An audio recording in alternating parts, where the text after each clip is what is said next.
Brothers killing brothers, sisters dissing each other. Children they'd split siblings, now missing each other. From secret societies, you removed all the covers. Abused cause some choose to be ID'd by color. Negro and black, or claim a fiction on the map.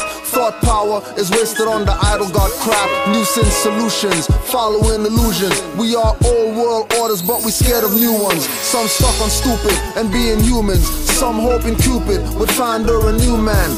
Sis, it will never be him, only you can. Find the one's nose that won't go like Pinocchio or Toucan. Once you think you can't, you probably won't. Might as well be hanging on a Klansman rope. Might as well jump in the coffin to get shipped up north to Canaan land, hoping someone opened the casket doors. As soon as it opened, they got a cross in your face between two slices of bread, pig marrow paste, sugar down, purple stuff, limbs hurt enough. Not free from slavery, but you doing dirt for hurting cuffs. For the record, we in the club. We all brothers and sisters, so we in the club. But we all members of the Moorish Side Temple. We got this going on. And no, that's not what this movement is about. This is a national movement. The nation is out there.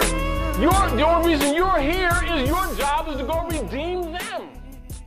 All right, Islam, and welcome to Moorish Heritage and History School. This is your host, Annie Ida L. And I believe I also have Raj Mariah, RVBey on standby. Well, yes, I'm here. I'm here to listen to reading of the book as well. The last few chapters. I love listening to the reading of the book. Before we get into reading our book, I have a few announcements. Number one, let's see, tomorrow we have Sons of Allah at 9 p.m. So make sure and come back here tomorrow for 9 o'clock. Sons of Allah, Mizraim Al-Fil, and Kujo Adwa-El. I'm sure they're going to be bringing you something real good. And so make sure and check that out. And let's see, what else? We're reading from White Cargo, The Forgotten History of Britain's White Slaves in America. If you do not have a hard copy of the book, you can get it from Amazon.com. You can also go to moorishnews.wordpress.com and go. That's where we publish the syllabus for each broadcast. Bottom of today's syllabus is a picture of the book, and right underneath it is a link to the PDF book, the PDF of the book, and you can download that and follow along. Now, I'm just amazed that we got only 3 chapters left to this book. It seems to have gone by so fast. But it was amazing reading and information. And, you know, I want to go back and read the chapter on Barbados because I don't think I was following along when you was reading that. Because, you know, I had a lot of issues with my mother going on and then my father or my mother's husband. And so I think I was listening, but I didn't hear it. So I want to go back and read that because it is the little bit that I had heard. It was amazing. I want to say this. It would be great if you did because I realized after reading that, I read the next chapter after it, and really you could have just stopped just to absorb that by itself. So that would be a great idea.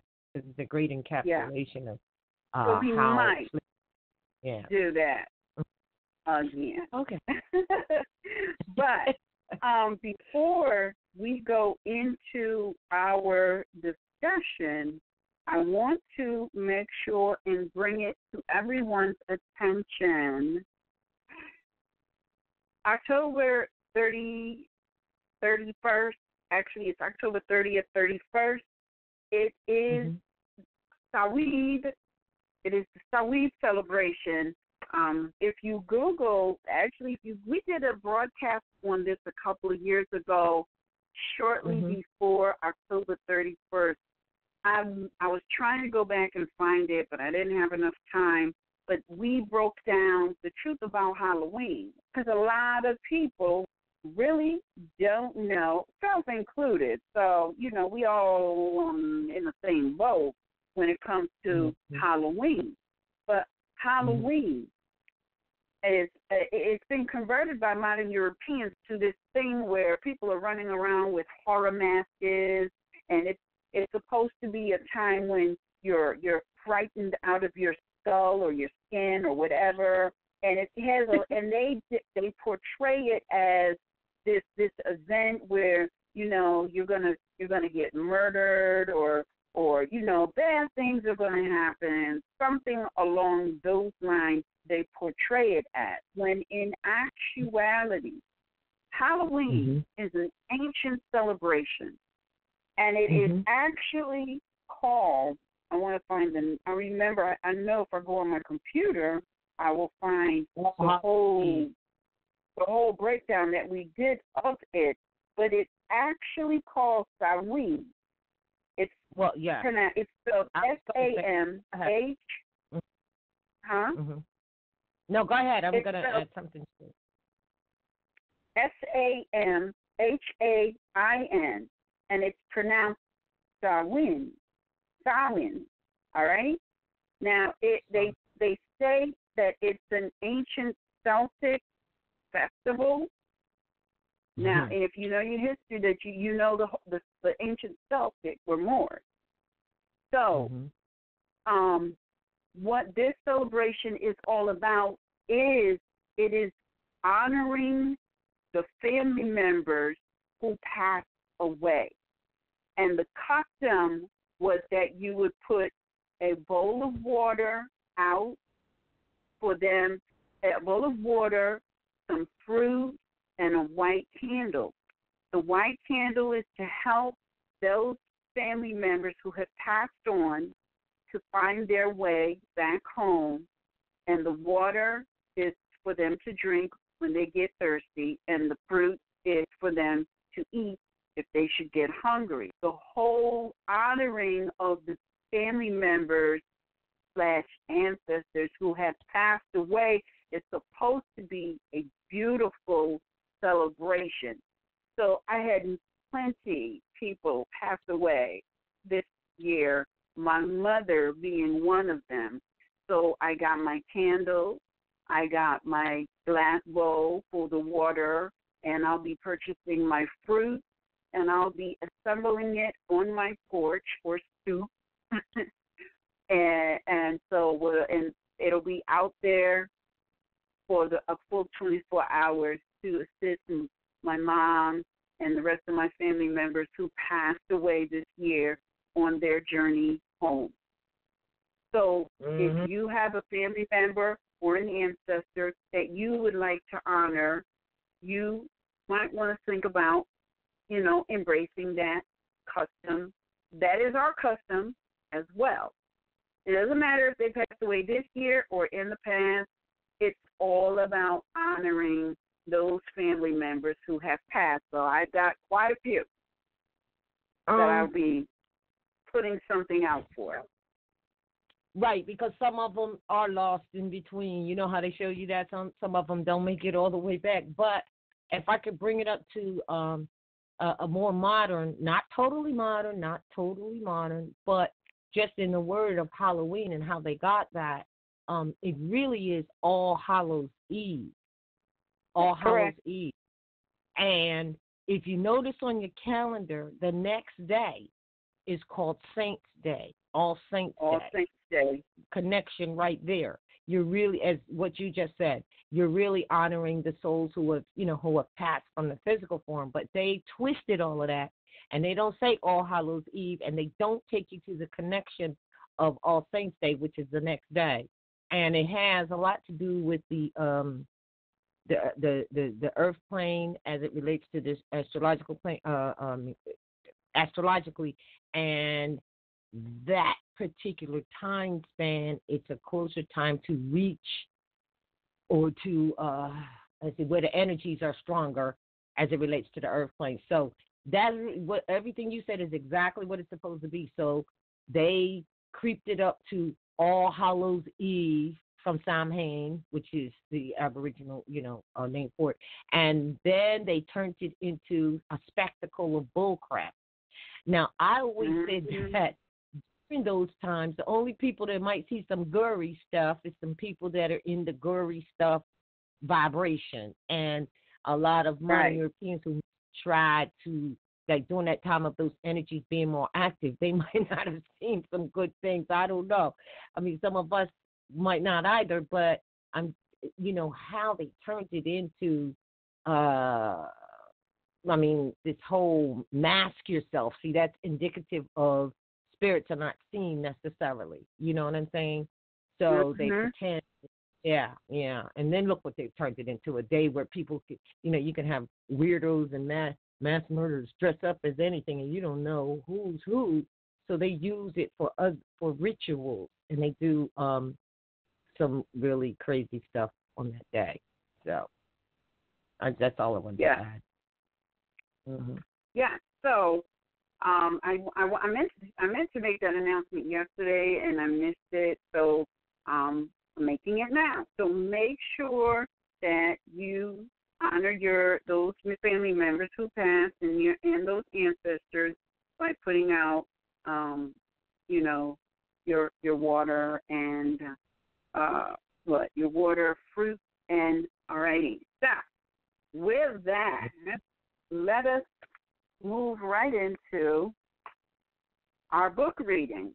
We are going to read just 2 chapters. I wish that we could probably read. Let's see. Yeah, we're going to read 2 chapters, and you know what? They're really short, and it's a good thing because I think. Oh, wait a minute. All right, so they're kind of short.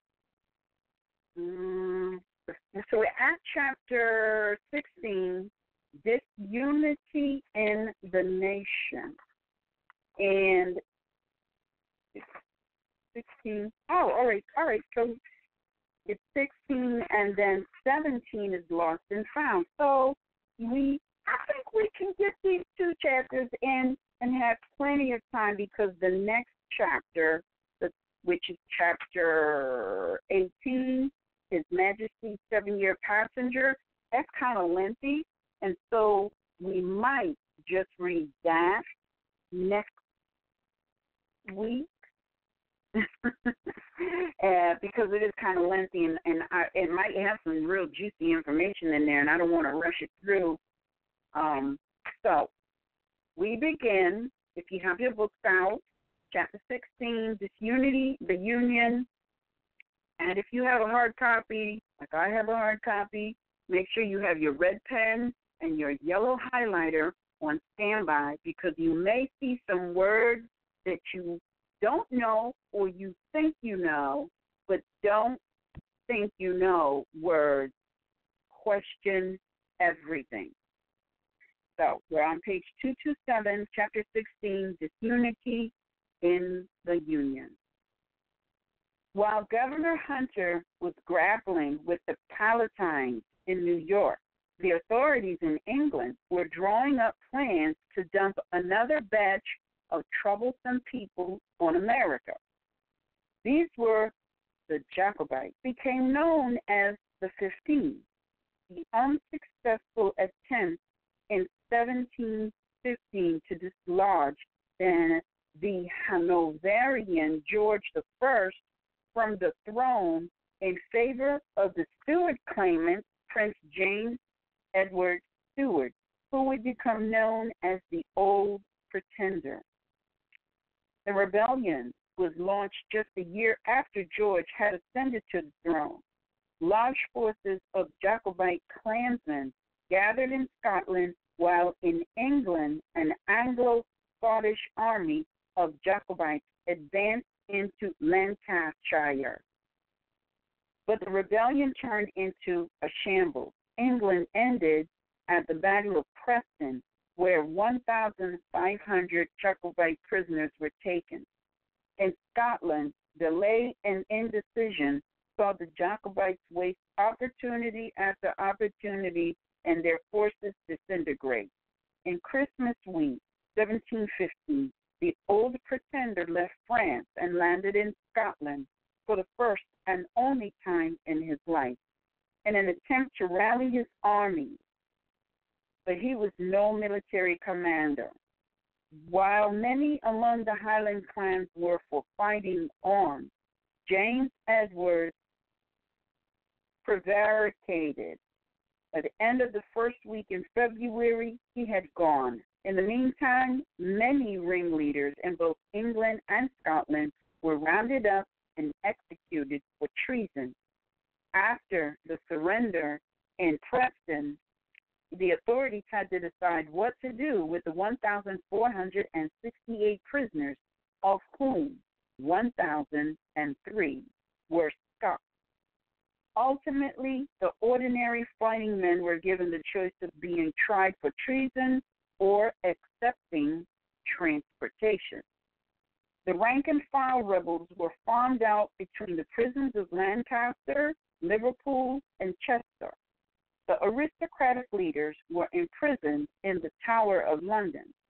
Two famous escapes took place. The Earl of Winton, perhaps uniquely for a member of the nobility, had been apprenticed in his youth to a locksmith. He picked a lock and made off. Just as amusingly, the Earl of Nithsdale waddled out disguised as a pregnant woman. The farce was short-lived. 33 men were tried for treason, sentenced to death, and hanged. The government felt sure this would encourage the remainder to accept the king's magnanimous gesture of an offer of their lives in return for transportation. The prisoners remained reluctant. There was probably a mixture of reasons why they did not immediately act to save their skin. Some, no doubt, thought it best to sit it out in the hope that any settlement made with their leaders would include clemency for the foot soldiers. Others wanted to use what influence they had to gain a pardon. Some were anxious to remain in the hope, no matter how slender, that they might see their families once more. And yet others had a legal gripe about being forced into indentures or transportation at all. For, as we have seen in Chapter 10, transportation to the colonies were more of English making than Scottish. With so many prisoners awaiting their fate in several prisons, it was hardly surprising that an enterprising merchant should propose the British authorities had to deport the rebels whether they signed indentures or not. Sir Thomas Johnson, a merchant of Liverpool, wrote to the Treasury offering to transport the rebels for 50 shillings a head in return for being allowed to dispose of them for 7 years' servitude apiece. By April 1716, the governors of the American colonies had been given instructions to receive the rebels. Any who had not signed 7-year indentures before they landed should be forced to do so.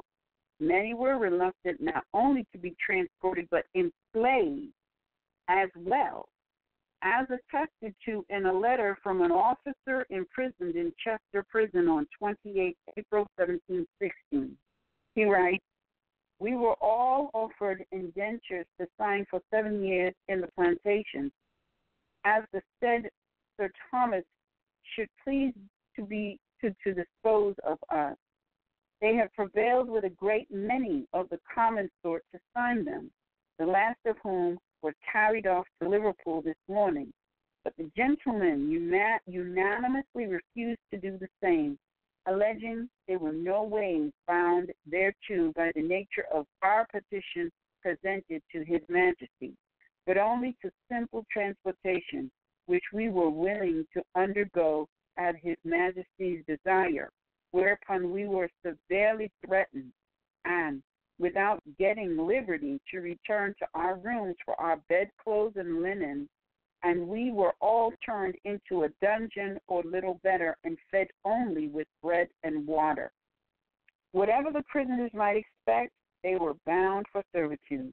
After all, the officer in charge of the castle was none other than the son-in-law of Sir Thomas Johnson, whose government contract stipulated that he could sell them in the first place. During the summer of 1716, Johnson and his associates transported some 600 prisoners to both the American mainland and the West Indies to be indentured for 7 years.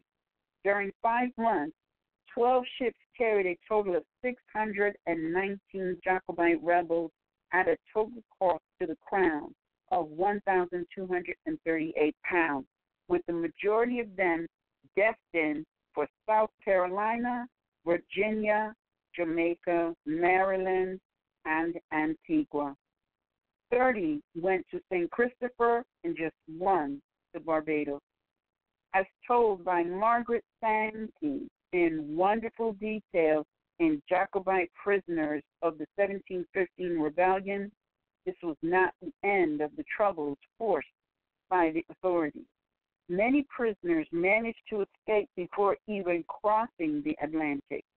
Some bribed ship's crew members, others used subterfuge, while in one famous case, 30 prisoners, helped by at least one member of the crew, rebelled on board the Hockenhill bound for St. Christopher and Caribbean back to Europe, landing in Bordeaux, where they sold the cargo before making off. Other prisoners managed to escape indenture completely by bribing their way to freedom once they had arrived in the colonies. The Elizabeth and Anne set sail with 127 rebels, but when it arrived in Virginia, its complement was only 112. Investigations revealed the captain had been bribed to set the missing rebels ashore in England. It appears that the deported rebels of 1715 may have done better in America than many of those transported to the West Indian colonies. By the early 18th century, conditions were easier in Virginia, and a Scottish network had grown up among the colonists, coming of their own volition for many years. The easiest had settled among the Dutch in New Netherlands and along the shores of the Delaware. Apart from the Covenanters and the Quakers from the lowlands, the Highlanders also settled predominantly along the Canadian borders. For those sent to South Carolina, things were not so good at first, as sporadic wars with the local Native Americans still persisted, but many thrived. Those sent to the West Indies, however, faced 7 years' toil in the sugar factories or plantations, which was often considered a death sentence. 1745, Charles Edward Stewart, Bonnie Prince Charlie, tried once more to retake the crown from the Stewart line. The story of the young pretender and the 45 is so well known that it hardly needs repeating here. It is enough to give the bare bones and say that this rising was of much more consequence than that of 30 years before. For a start, unlike the old pretender, the young pretender turned up to lead his army, arriving in Scotland in July 1745 to run a campaign that would last 9 months. Charles expected that not only would the clans gather to support him, but also that further large-scale support would be forthcoming in England. To believe he would have considerable French assistance, for they had merely mounted an invasion in support of him the previous year. As things worked out, after an advance into England that almost reached Derby, Charles had to retreat. Ultimately, the French saw which way the military wind was blowing and canceled their invasion fleet. Charles stood at Culloden with an army of little more than 5,000, composed of 2/3 Catholic Highland clansmen and 1/3 Episcopalian Scots. They faced a much stronger English force of 8,000. The battle went against the Jacobites. The superior forces commanded by the Duke of Cumberland, the son of Hanoverian King George II, quickly overwhelmed the Scots. The prince's lack of skill as a commander did not help. The bloody aftermath is perhaps better known than the battle itself. Cumberland ordered all prisoners and the wounded to be killed. Charles Stuart escaped capture by hiding and ultimately escaping in disguise to France. In all, 500 were imprisoned following Culloden.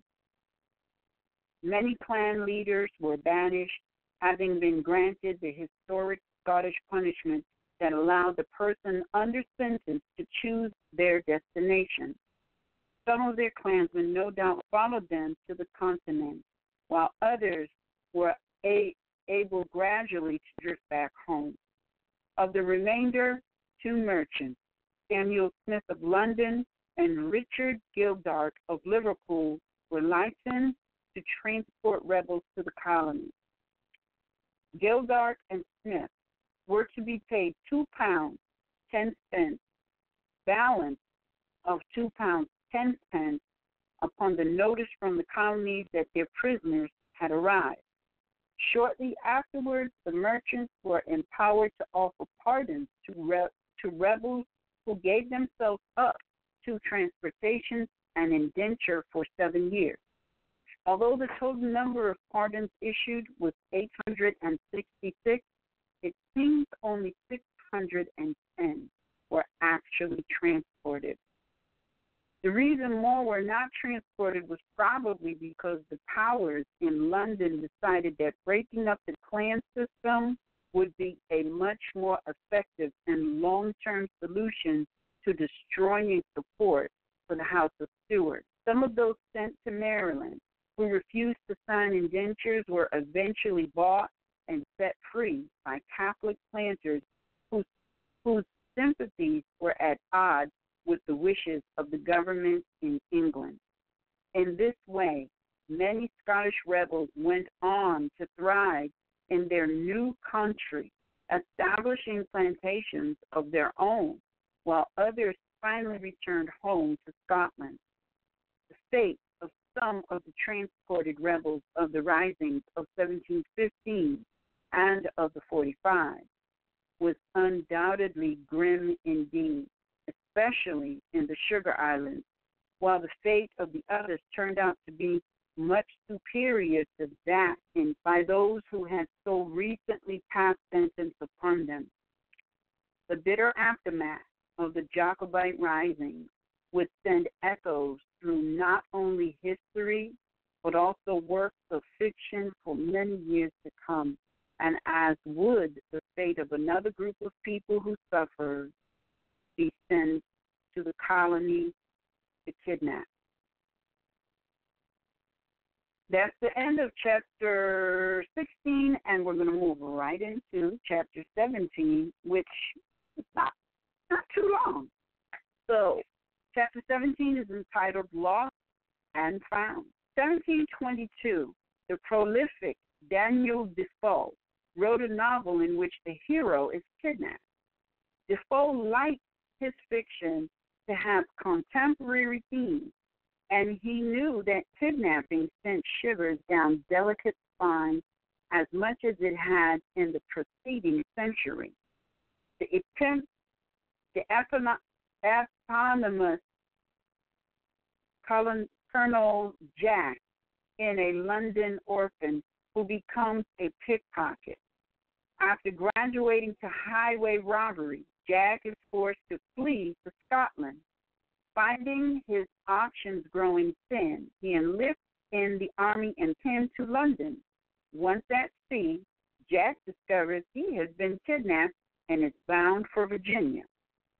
After 32 days at sea, the ship reaches its destination, where Jack is sold. Quote, I was disposed of, that is to say, sold, to a rich planter, brought to the plantation, and put in among about 50 servants as well Negroes, end quote. Jack is fictional, but the detail in his tale hangs of the Atlantic and the smell of Virginian fields about it. He reflects upon what brought him, quote, into this miserable condition of a slave, end quote.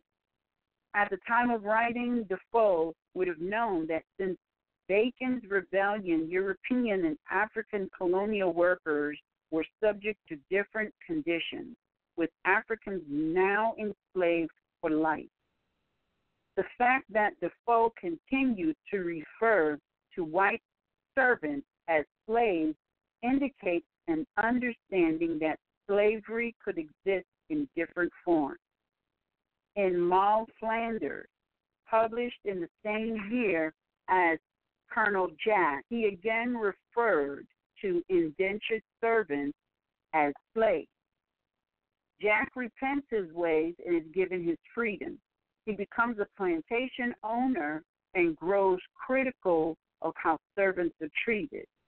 As a woman is taken ill and is carried into a shelter for sick workers, Jack observes, quote, I think they should call it the condemned hole, for it was really only a place for people to die in, not a place to be cured in, end quote.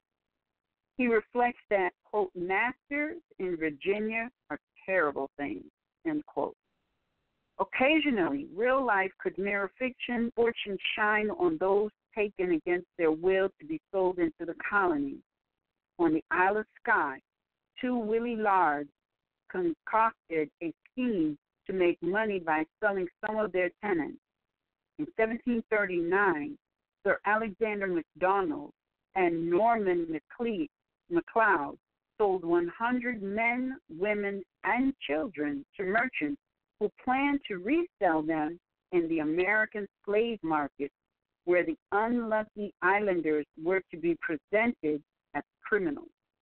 The scheme fell apart when the ship carrying them put in at Donaghadee in the north of Ireland for supplies, and the innocent islanders escaped. Following an official inquiry, they were given their liberty. MacDonald and MacLeod were not prosecuted. For others, freedom came even after they had crossed the Atlantic.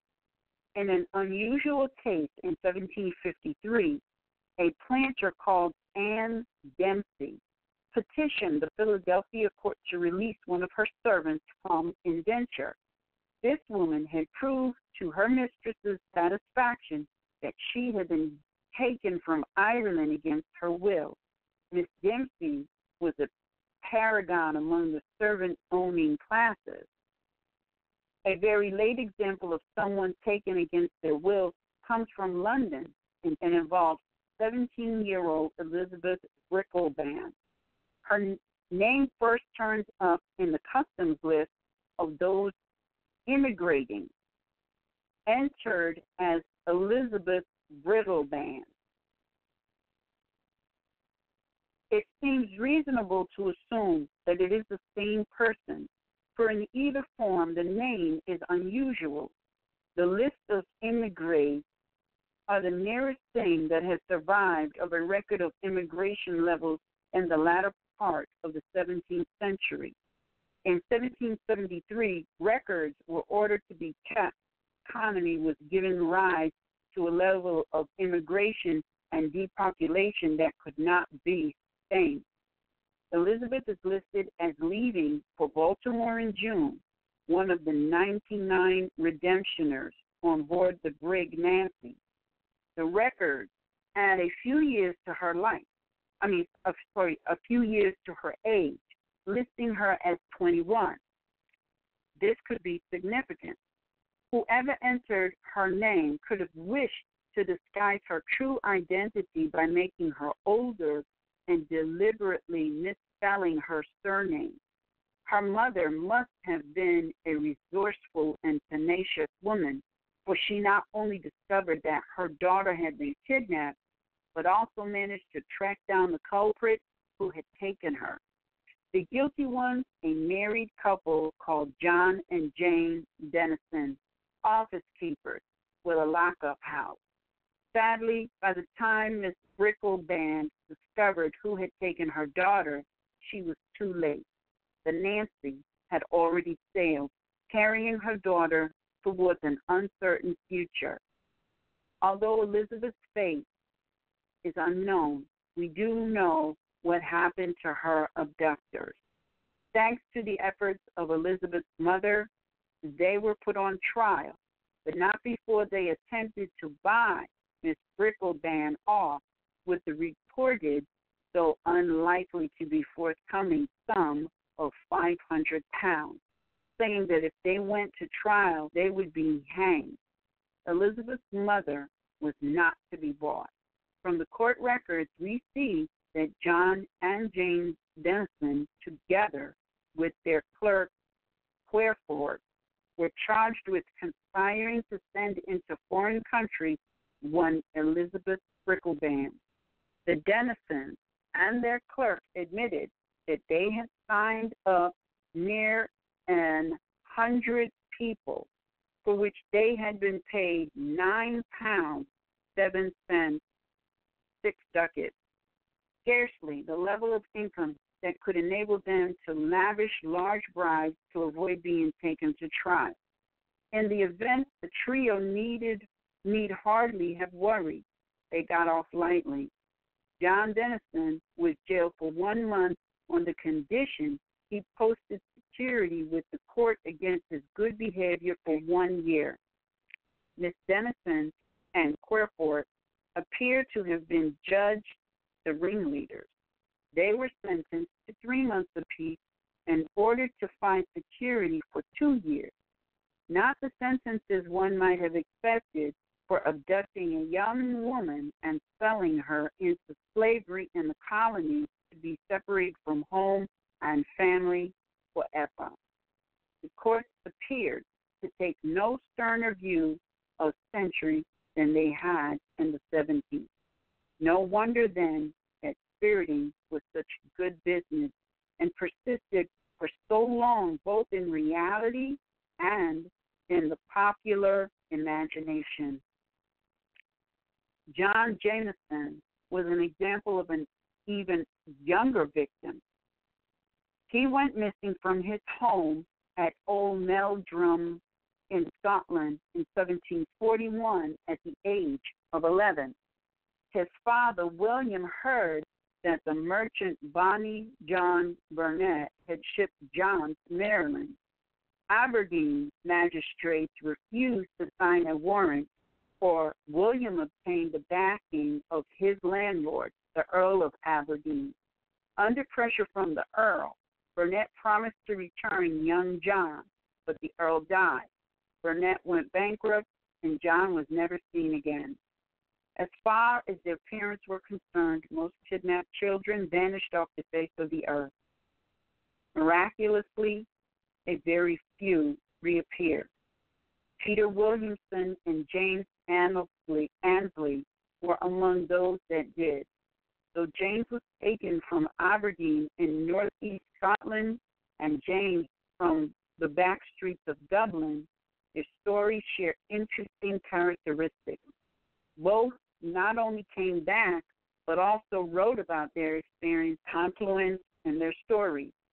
James Ansley, newly returned to Britain, published his memoirs in 1743, the same year that Peter Williamson was snatched. Peter Williamson's memoirs is a remarkable account of experiences that must have been shared by others who were rounded up to fulfill the insatiable labor demands of the colonial tobacco and sugar industry.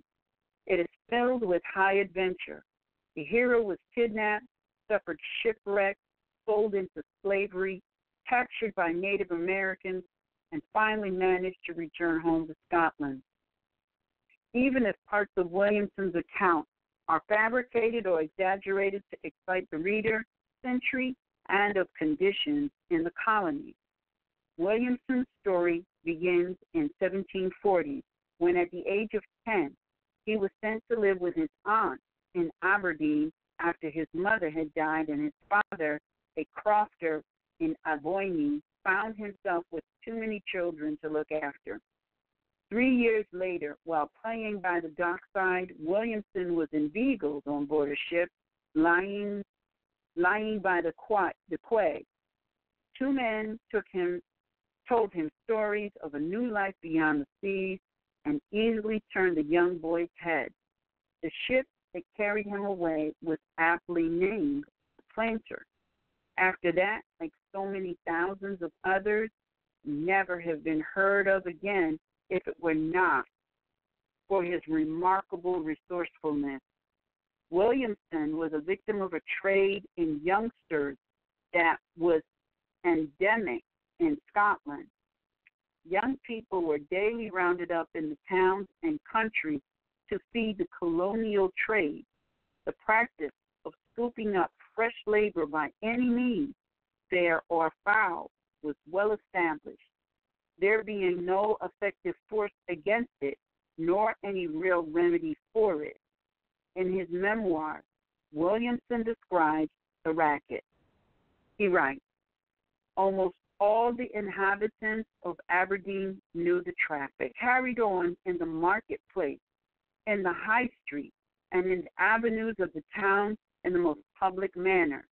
The trade in carrying off boys to the plantations in America and selling them there as slaves was carried on with an amazing effrontery and by open violence.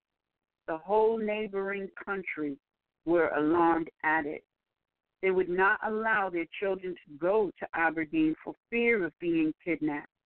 When they kept them at home, emissaries were sent out by the merchants who took them by violence from their parents, and if a child was missing, it was immediately suspected that he was kidnapped by the Aberdeen merchants. Picture Williamson pain appears extreme, but at the time, groups of children were regularly gathered up against their parents' wishes and forcibly held in Aberdeen for transportation to America. To a considerable extent, the town authorities and merchants were part of the illicit trade.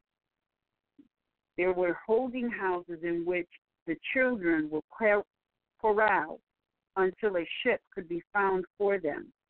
There were people who supplied them with food and drink, and the local magistrates were geared up to process large numbers of children in groups in a parody of indenturing. Williamson's later investigations revealed that he had been abducted by agents working for one of several members of the town's business community involved in the trade, one James Smith, a saddler. No child from either the town or the surrounding countryside seems to have been safe from the merchant agents. They operated openly and with impunity. When parents who had lost their children came looking for them in the town, their elation at finding them still incarcerated, awaiting embarkation, was short-lived on the discovery that they were powerless to bring their children home. Were in league with the local justices, and parents were faced with bills for the food consumed by the children while they had been incarcerated. For poor rural crofters and urban worker alike, these bills were too much, and they had to watch with horror as their children were led onto ships and taken away from them forever.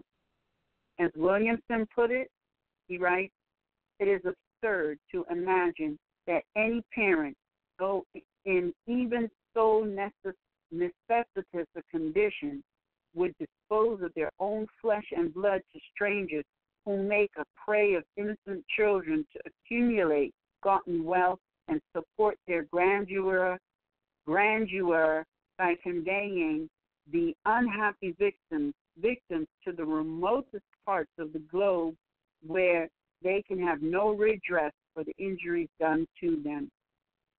End quote. In the summer of 1743, the world very nearly heard the last of young Peter Williamson when he was taken on board the ship of Captain Robert Ragg. It is written, "They conducted me between decks to some others they had kidnapped.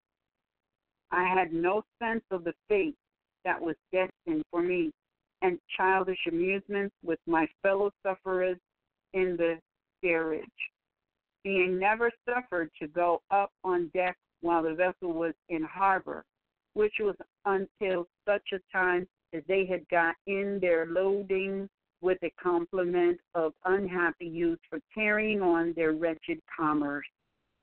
End quote. In all, 69 children were loaded onto the planter bound for Virginia. The voyage was in itself an adventure in which the ship was grounded and wrecked off the eastern coastline of America. He writes, "We struck a sandbank near the Capes of Delaware, but bailed out, and the crew left us to perish. We were taken on shore to a sort of camp and then taken on a vessel bound to Philadelphia. The original vessel was entirely lost." End quote. Having survived shipwreck, young Peter's worries were only beginning. He writes, when we arrived and landed at Philadelphia, that captain soon had people enough who came to buy us. He made the most of his villainous loading after his disaster and sold us at about £15 a head. End quote. Williamson was now a servant, sold for a period of 7 years, but he had some luck. The man who bought him was a fellow stock called Hugh Wilson, who, according to Williamson, was a humane, worthy, honest man. Wilson was childless, and he took to Peter, looking after him and not setting him to work until he had time to recover from his journey. In return for an extra year of indenture, William sent Peter to school. The bond between the two was certainly strong, for when Wilson died, he left the boy £200 in currency, his best horse, and a saddle. Williamson, then aged 17, traveled around, working where he could until he fell for the daughter of a well-established planter and settled down on land by the Delaware River, given him by his new father-in-law. "I settled there and was happy in a good wife," he reports, but fate had not done with Peter Williamson. One evening at 11 o'clock in 1754, while his wife was away visiting her relations, Williamson was at home when his farm was attacked by Native Americans. To get in, and I threatened them with a loaded gun. They threatened to burn me alive if I did not come out. They rushed me, disarmed me, bound me to a tree, and plundered and destroyed everything and burned the whole. End quote. The incident was indicative of the recurring campaign by Native Americans to drive out the Europeans throughout the colonial period. Peter Williamson now found himself the object of continuing animosity from those who were there first. He became their prisoner. He writes, "I was threatened with a tomahawk to be killed if I did not go with them, loaded with a great pack and traveled at night. At daybreak, they tied me to a tree and forced blood out of my fingernails, and then lit a fire near the tree and danced around me." Williamson continues with descriptions of the treatment meted out by the Native Americans to other planters. He writes, "They then scalped John Adams' wife and 4 children before his eyes and took the old man off, sometimes stripping him naked and painting him and plucking hairs from his head, and scorched his cheeks with hot coals. Williamson escaped and made his way to his father-in-law's house, only to be told that his wife had died while he was in captivity. With no home or family to tie him, Williamson joined the British Army and campaigned against the Native Americans who had deprived him of his livelihood. Finally, his regiment returned to England, where Williamson was discharged. He then began a different campaign against those who had kidnapped him and so many other children. He writes, "We were driven through the country like cattle to a Smithfield market and exposed to sale in public fairs like so many brute beasts. If the devil had come in the shape of a man to purchase his money, would have been as readily accepted as of the most honest and humane man in the world. These children are sometimes sold to barbarous and cruel masters, from whom they often make an elopement to avoid the harsh usage they often met with. But as there is scarce a possibility of making a total escape, they are generally taken and brought back. And for every day they have been absent, they are compelled to work a week, for every week a month, and for every month a year.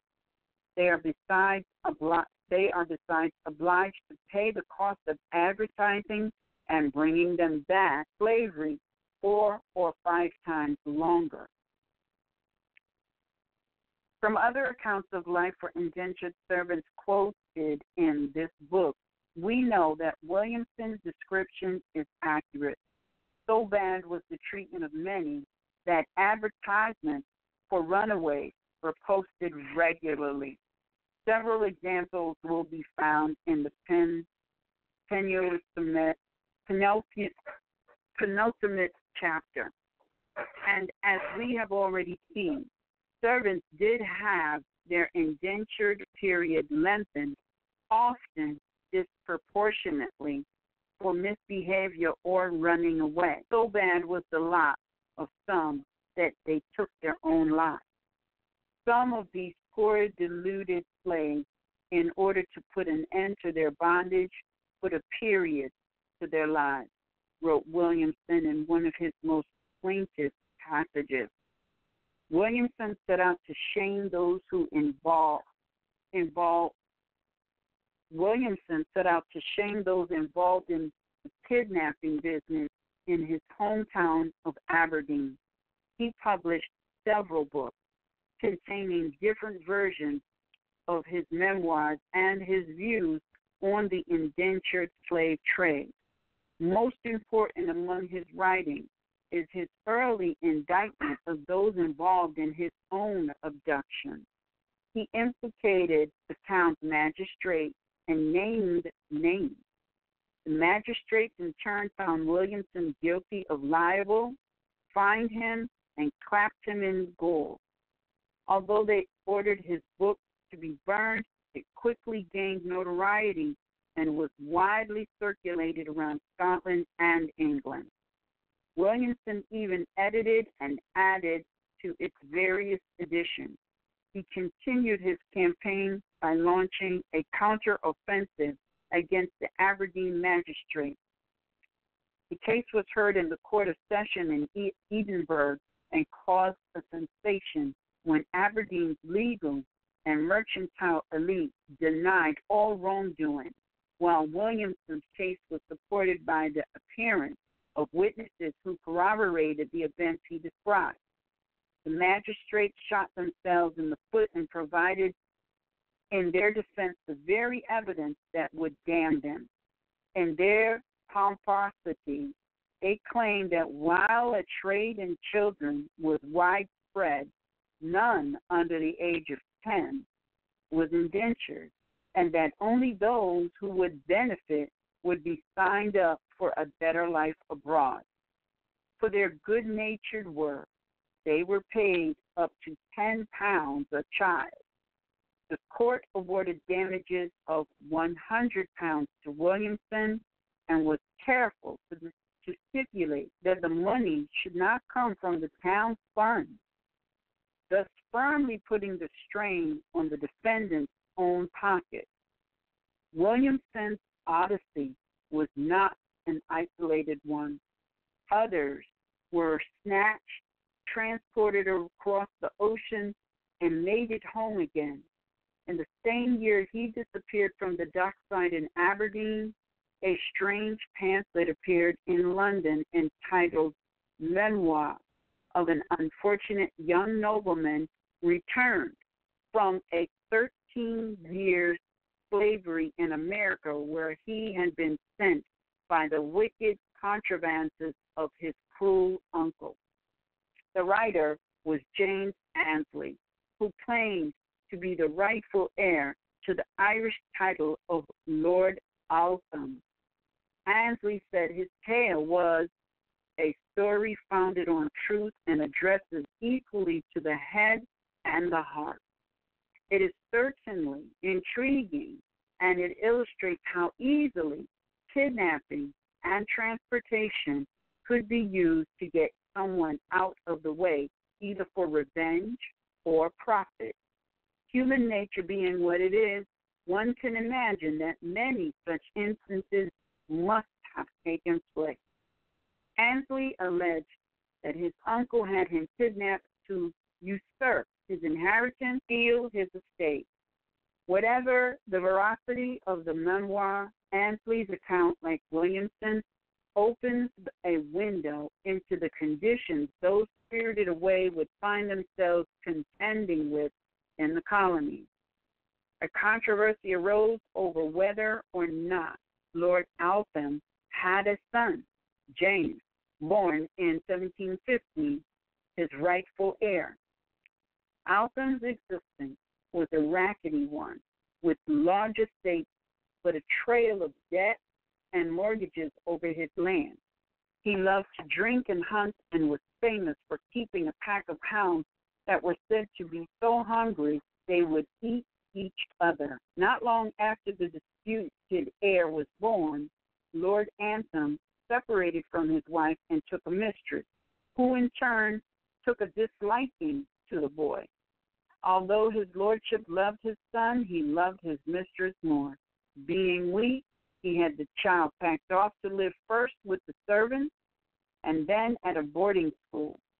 James ran away and earned a precarious livelihood running errands for the students of Trinity College. Lord Altham died in 1727. If he truly had a son, then that boy should have come into his inheritance. But step forward evil Uncle Richard, Altham's equally disputable brother.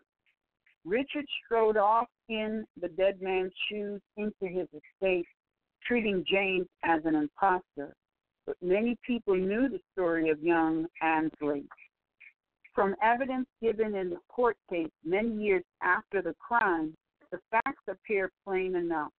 When Lord Altham died, his estranged son became an embarrassment. He turned up at his father's funeral and wept a great deal. Uncle Richard, who stood to inherit the title if his awkward nephew was out of the way, was reported as saying he would have the boy transported. In April 1728, Richard hired several villains and went to the house about a mile from the town and put on board a ship named, not without irony, the James. The ship's passenger list shows a James Annesley servant on board. 1 month before, one James Annesley was indentured before the town clerk at Dublin on 28 March. It is tempting to see this as the same person. It is tempting to see this as the same person. However, it might be young James has sailed for the colonies, just as so many youngsters had done before. The story of his American adventures was originally published in the Gentleman's Magazine and has since been rehearsed by more modern writers. It seems that the James sailed to Newcastle which is probably modern Newcastle on the Delaware River. He was sold to a planter named Drummond, who was a tyrannical fellow and set his new slave to felling timber. Finding the boy's strength unequal to the heavy work, Drummond beat him severely, and the toll and brutality told upon James' health. He found an ally and an old servant who had also previously been kidnapped. This woman had some education and sometimes wrote short pieces of instructive history on bits of paper and passed them to James. The lad neglected his he neglected his work to read them in the field, thereby incurring more of Drummond's wrath. After 4 years, his old friend died, and James decided to run away. He armed himself with a stolen bill hook and set out. He was 17 years of age. James wandered in the woods for 3 days until he came to a river and followed it to a town. He decided to wait for night to fall before entering the town and trying to steal some food. As he waited in the woods, 2 horsemen approached, one with a woman seated behind him. It appeared the party comprised a man with his wife or mistress and his servant. They dismounted and laid out a picnic. Ansley, by now distraught with hunger, betrayed himself. After nearly being run through with a sword, he managed to convince the party that he was harmless. Over supper, Ansley convinced his new friend that he was a wronged man rather than simply yet another runaway slave among many. The others told Ansley they were going to Appoquinimink on a ship for Holland, and that they would buy him a passage. The party of 4 had gone only a short way through the woods before they were apprehended by a group of horsemen who had been sent to track them down. They were bound and taken to Chester Gold. According to a 19th century version, he writes, it appeared that the young lady was the daughter of a rich merchant and had been compelled to marry a man who was disagreeable to her, and that after robbing her husband, she had eloped with a previous lover who held a social position inferior to her own. All the vindictiveness of the husband had been aroused, and when the trial took place, the lady, her lover, and the servant were condemned to death for the robbery.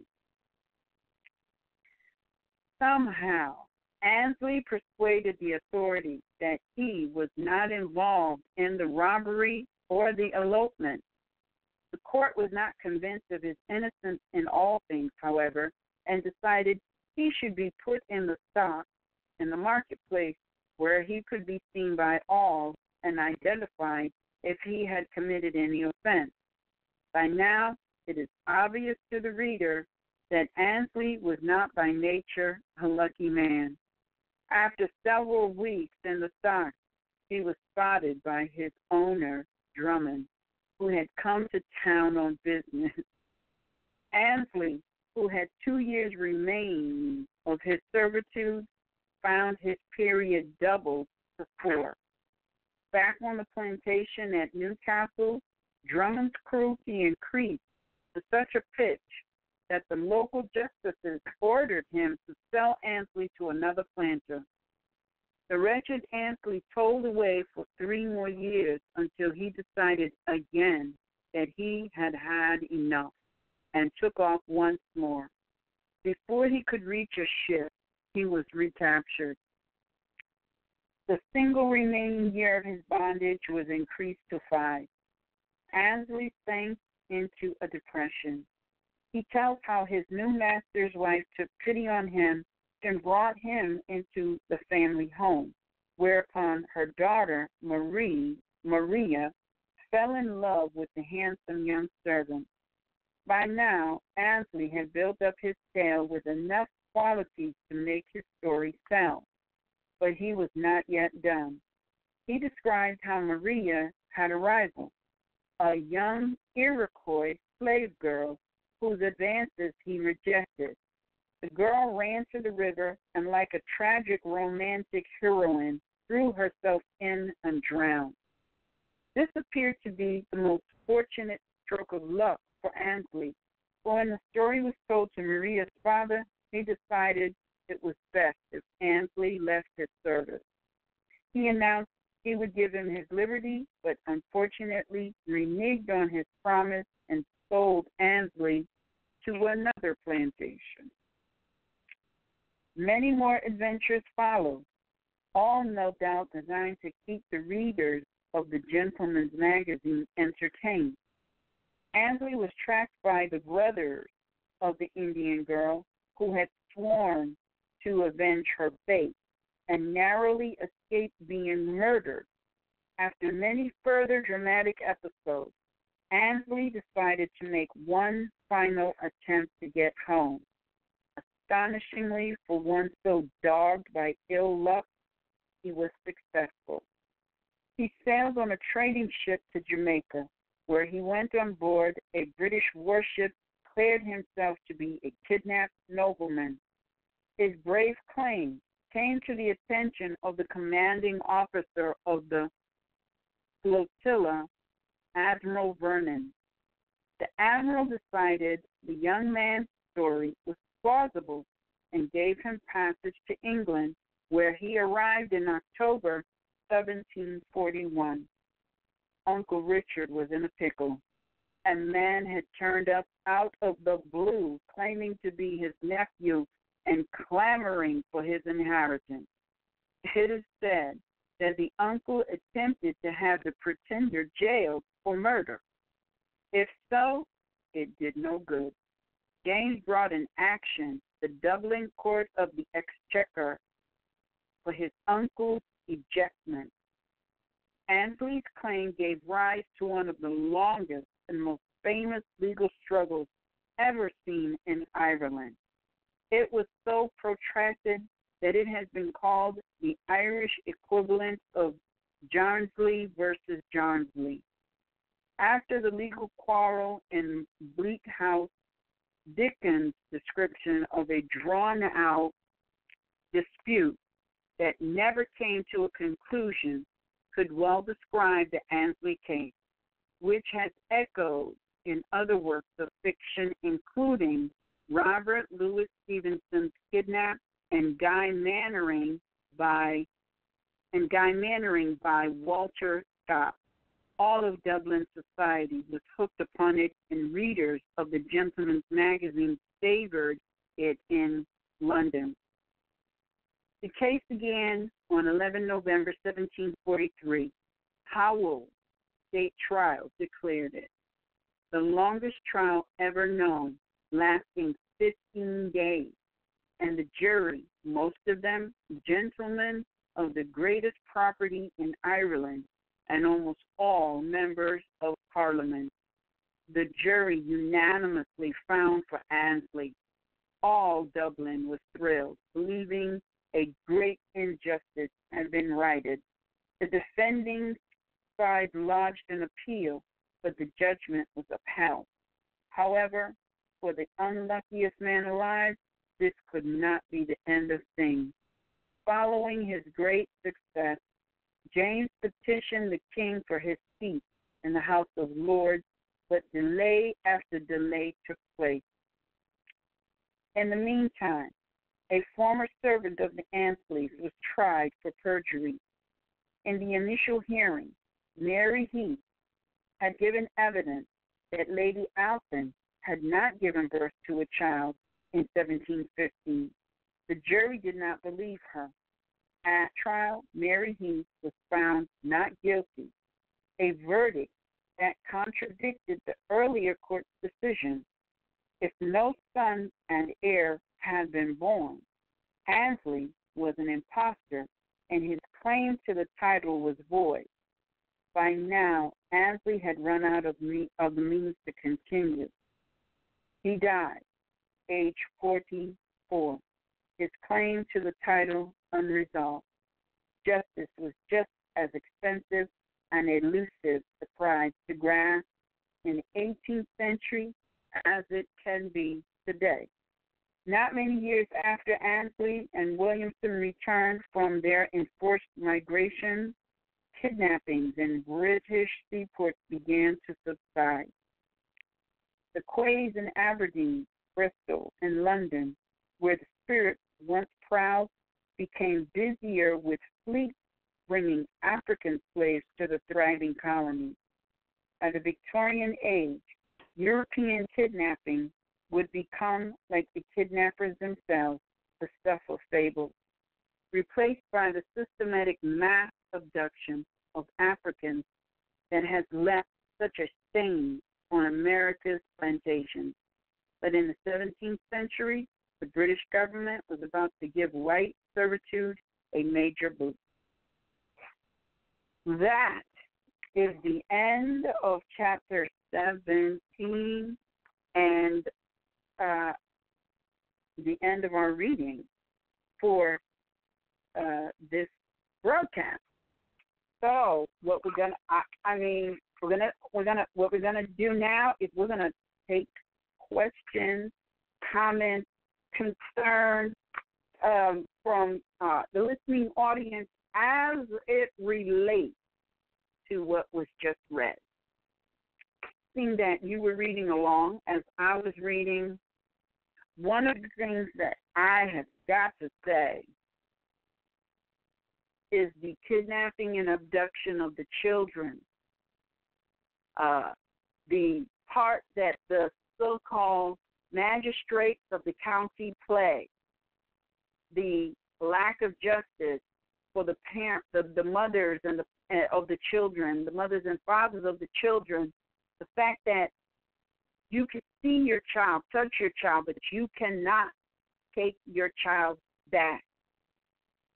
Today, that is the entire foster care, so-called foster care system. That is the so-called Child Protective Services. That is that industry that is in full swing on American soil, that has its beginning in Great Britain under English rule.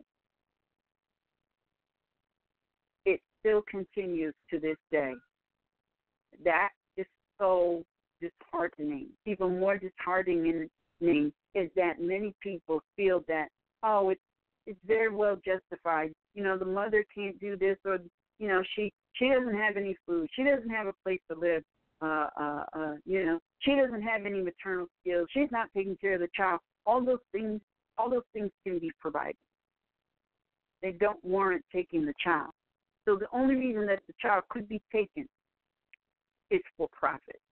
That makes that human trafficking and an unconscionable enrichment to employees of a corporation at the expense of the people. That is a direct violation of the Moroccan American Constitution, 1791. Absolutely. And you know, this is focusing on the children, but this is happening to, just like it said, men, women, and children. For those of you who are not aware of the Battle of Culloden, it was a horrendous failed battle of the Stuart king to take over or take the seat of his cousin, and it failed horribly because of gross incompetence. Actually, a movie series on, it's called Outlander. It's done really well. You know, it goes back to 1751, and then it comes forward to like 1957, somewhere in there. And so the way it's done, it's really good because it does take you back to the history. So if you want to know more about the Battle of Culloden, what led up to it, those people, although in this series they portray those people they're calling Irish or as modern Europeans, they're really not. they're lineal descendants of Moors. So what you're seeing is the defeat of yet another portion of the Moorish family, but not because, well, I guess it is because the Europeans, because the English is the Europeans, and as it said in here, they left no one alive. If you were breathing, they killed you. Nobody was left alive. So that's some interesting reading. What do you think, Rob? Yeah, I was going to say, when you said they left no one alive, you're talking about, we want to be clear that we're talking about the British Moors who had the modern Europeans that people call white people today, enslaved and put them into slavery. This is the treatment that they did with their children, with the modern Europeans' children. Yes. And, right. And, I always said that, and this is no excuse. It truly is not in any way, shape, form, or fashion. It's just a matter of trying to understand the nature of the people, or the beast, I call it, that we're dealing with. These modern Europeans, all they knew was slavery and mistreatment. And that's not to say, that means it's okay. But this is why Prophet Noble Drew Ali said, and I get it. He said all nations have suffered slavery. All right, so that means go look it up and find out, get what he means. This is what he means.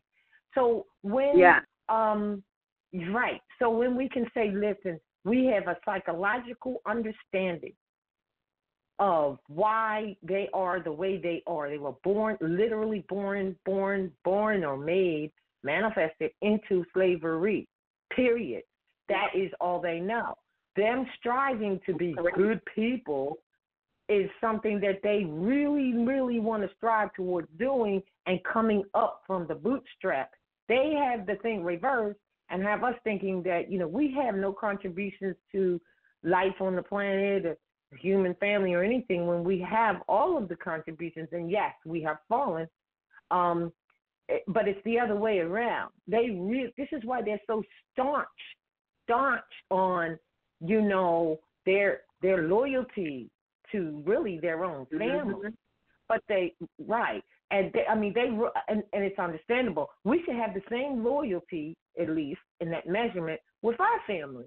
But it's been broken up, dispersed, lied about, and so now just to say that, look, all they know is slavery, so that's all they can do. That's really not an excuse, because the only way to solve it is to have these truths come out, so that we can really we can fix things socially and fix the consequences of the sequence of events. That's why you can't know law without knowing history. That's why you can't know your own heritage and history without knowing what people would say is European history. There's no way more that you can know who you are without knowing European history, because the Dark Ages, where they were brought out of, this is all a part of it. This whole thing has been about raising civilization, starting with them, civilizing them, and then to a point where, they're trying to civilize or continue to civilize themselves. So that's why they're so proud of their accomplishments. But to saying that they were treated like slaves, that they were slaves, therefore treated that way, and now they're treating other people that way, is no excuse for it to continue, because this is why we help them to the Moroccan Moors on the American soil, assisted towards helping them come out of that condition for a better life. The fact that they turned it around. Now, how did they turn it around? We think slavery ended, and we're showing you that it didn't. They just guised it in another form, bureaucratized it, of course, lies, but bureaucratized it. It's still going on, because if you are a member class citizen of their family, which is their Christian government, which they don't hide, oh, we're good Christians, oh, we're Christians, they have all this stuff, and people want them to take down, stuff that deludes to religion, so-called religion and stuff, and they're like, what are you talking about? We got the freedom over here we got the freedom to exercise our religion, which was our milestone towards establishing our government and our religion, which is what we're supposed to do. That, you know, declare your nationality and your religion. They got their freedom. This is how they're thinking. See, we gotta know this.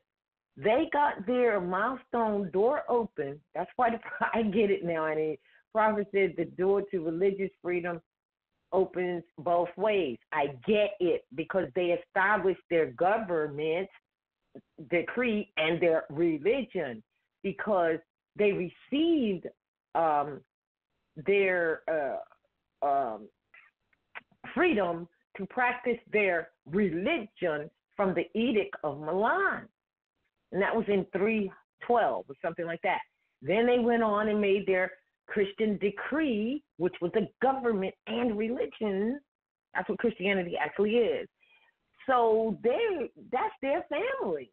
And this is why we're telling people you cannot be in that family and expect to be treated any way other than what you are. One of the reasons you're being treated this way, we can remove it from, you know, the obvious, is because universally, spiritually, divinely, it's a sin for you to not honor your own mothers and fathers. And when you go into your side, you know, the Christian religion / government, you know, they know that you don't know who you are, so they take advantage of that. And they just hoard it, just like you're reading this stuff. They hoarded us in the same way, not necessarily through slavery and slave folk stuff. There was some of that happened along the Barbary Coast of what they call Africa today. Not much. That only happened after they got their freedom and they wanted to build stuff. Then they went and kidnapped a lot of the so-called African Moors, as you would call it, from the Barbary Coast, and had them come over to do that work. But if we would look at it that our suffering is more from a divine perspective, because the unseen creates the seen, in that we aren't honoring ourselves and our mothers and fathers and making it clear of who we are by our nationality and our culture or religion. That's the real problem. And I think reading these books and finding this information will help us to really understand that, because that's exactly how they managed to come from what you're reading right now, right? From what you're reading right now, where they were slaves and they were subjected and they were mistreated and they were murdered and they had their babies taken and all that. The way they came out of it is the same way, by having and making sure they honored their religion, and I don't even want to say nationality because they were established, but still they were given the freedom to be a family in terms of government. You don't belong in that family. They know you don't. And so if you come that way, they're going to eat you up. And that's what's been happening to us. Islam. Yes, Islam. All right, so what we're going to do is we're going to open up the phone line. If you would like to participate in the discussion regarding this reading, press 1 on your telephone dial. I'm going to unmute everyone who wants to participate, and we'll take it, in turn.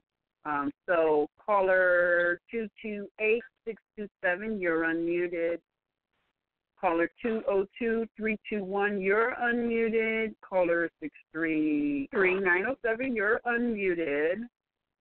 And caller 719-232, you're unmuted. Now, I just want to say, if there's any background noise, please just mute your phone if you should hear any.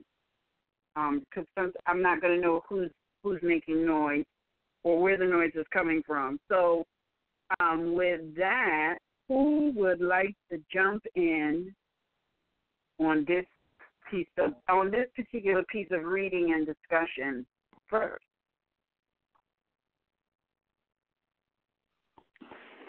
All right, don't everybody talk at the same time.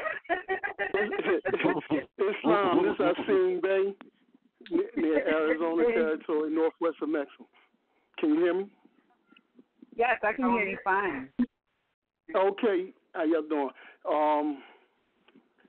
Chapter 16. But I was going to go in on who was the Jacobites, and you, I think, explained that pretty good. Oh, well, I can tell, and somebody else might be wondering, the Jacobites is the name that was given to the Moors of Scotland and Ireland who was attempting to oust the, quote, English king. And he might not have been English. We don't really know what his nationality truly was because we don't know what his bloodline is. I would have to do some research, but if you've done any research on the Moorish family, then you know that they say the Hanoverian.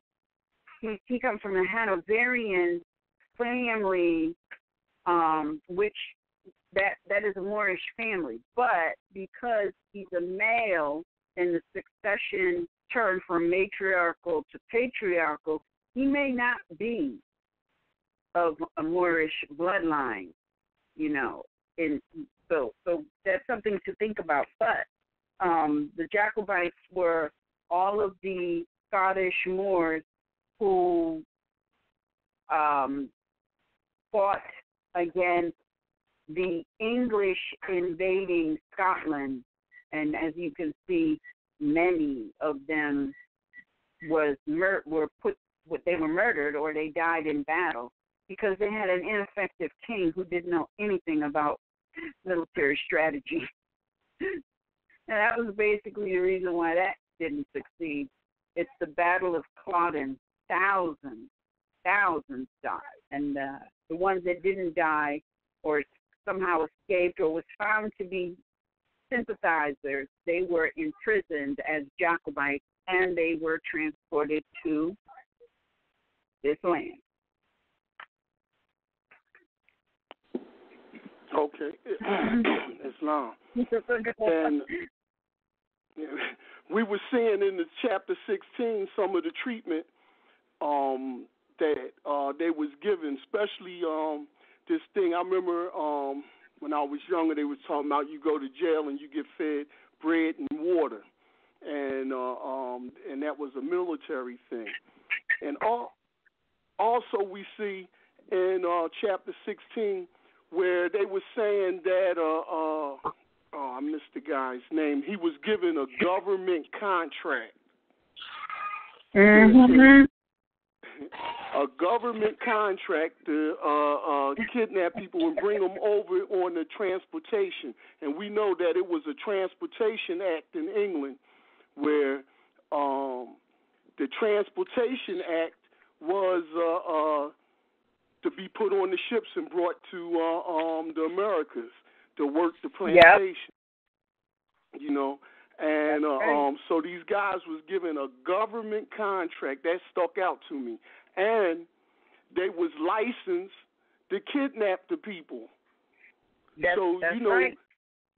So that was if that was a government contract, that was the way that, what they call it, when a state or their GPA or when the way that they made money. We always talk about these boroughs and nothing. What service or product do they provide today? They just ticket you and give you fines. But the product they was providing was their people. Yep. The young children. Same thing you're doing product. today. And then another thing that I wanted to go on, what hit me in chapter 17 was the dates and the times, because we always want to keep things in chronological order when we're dealing with history.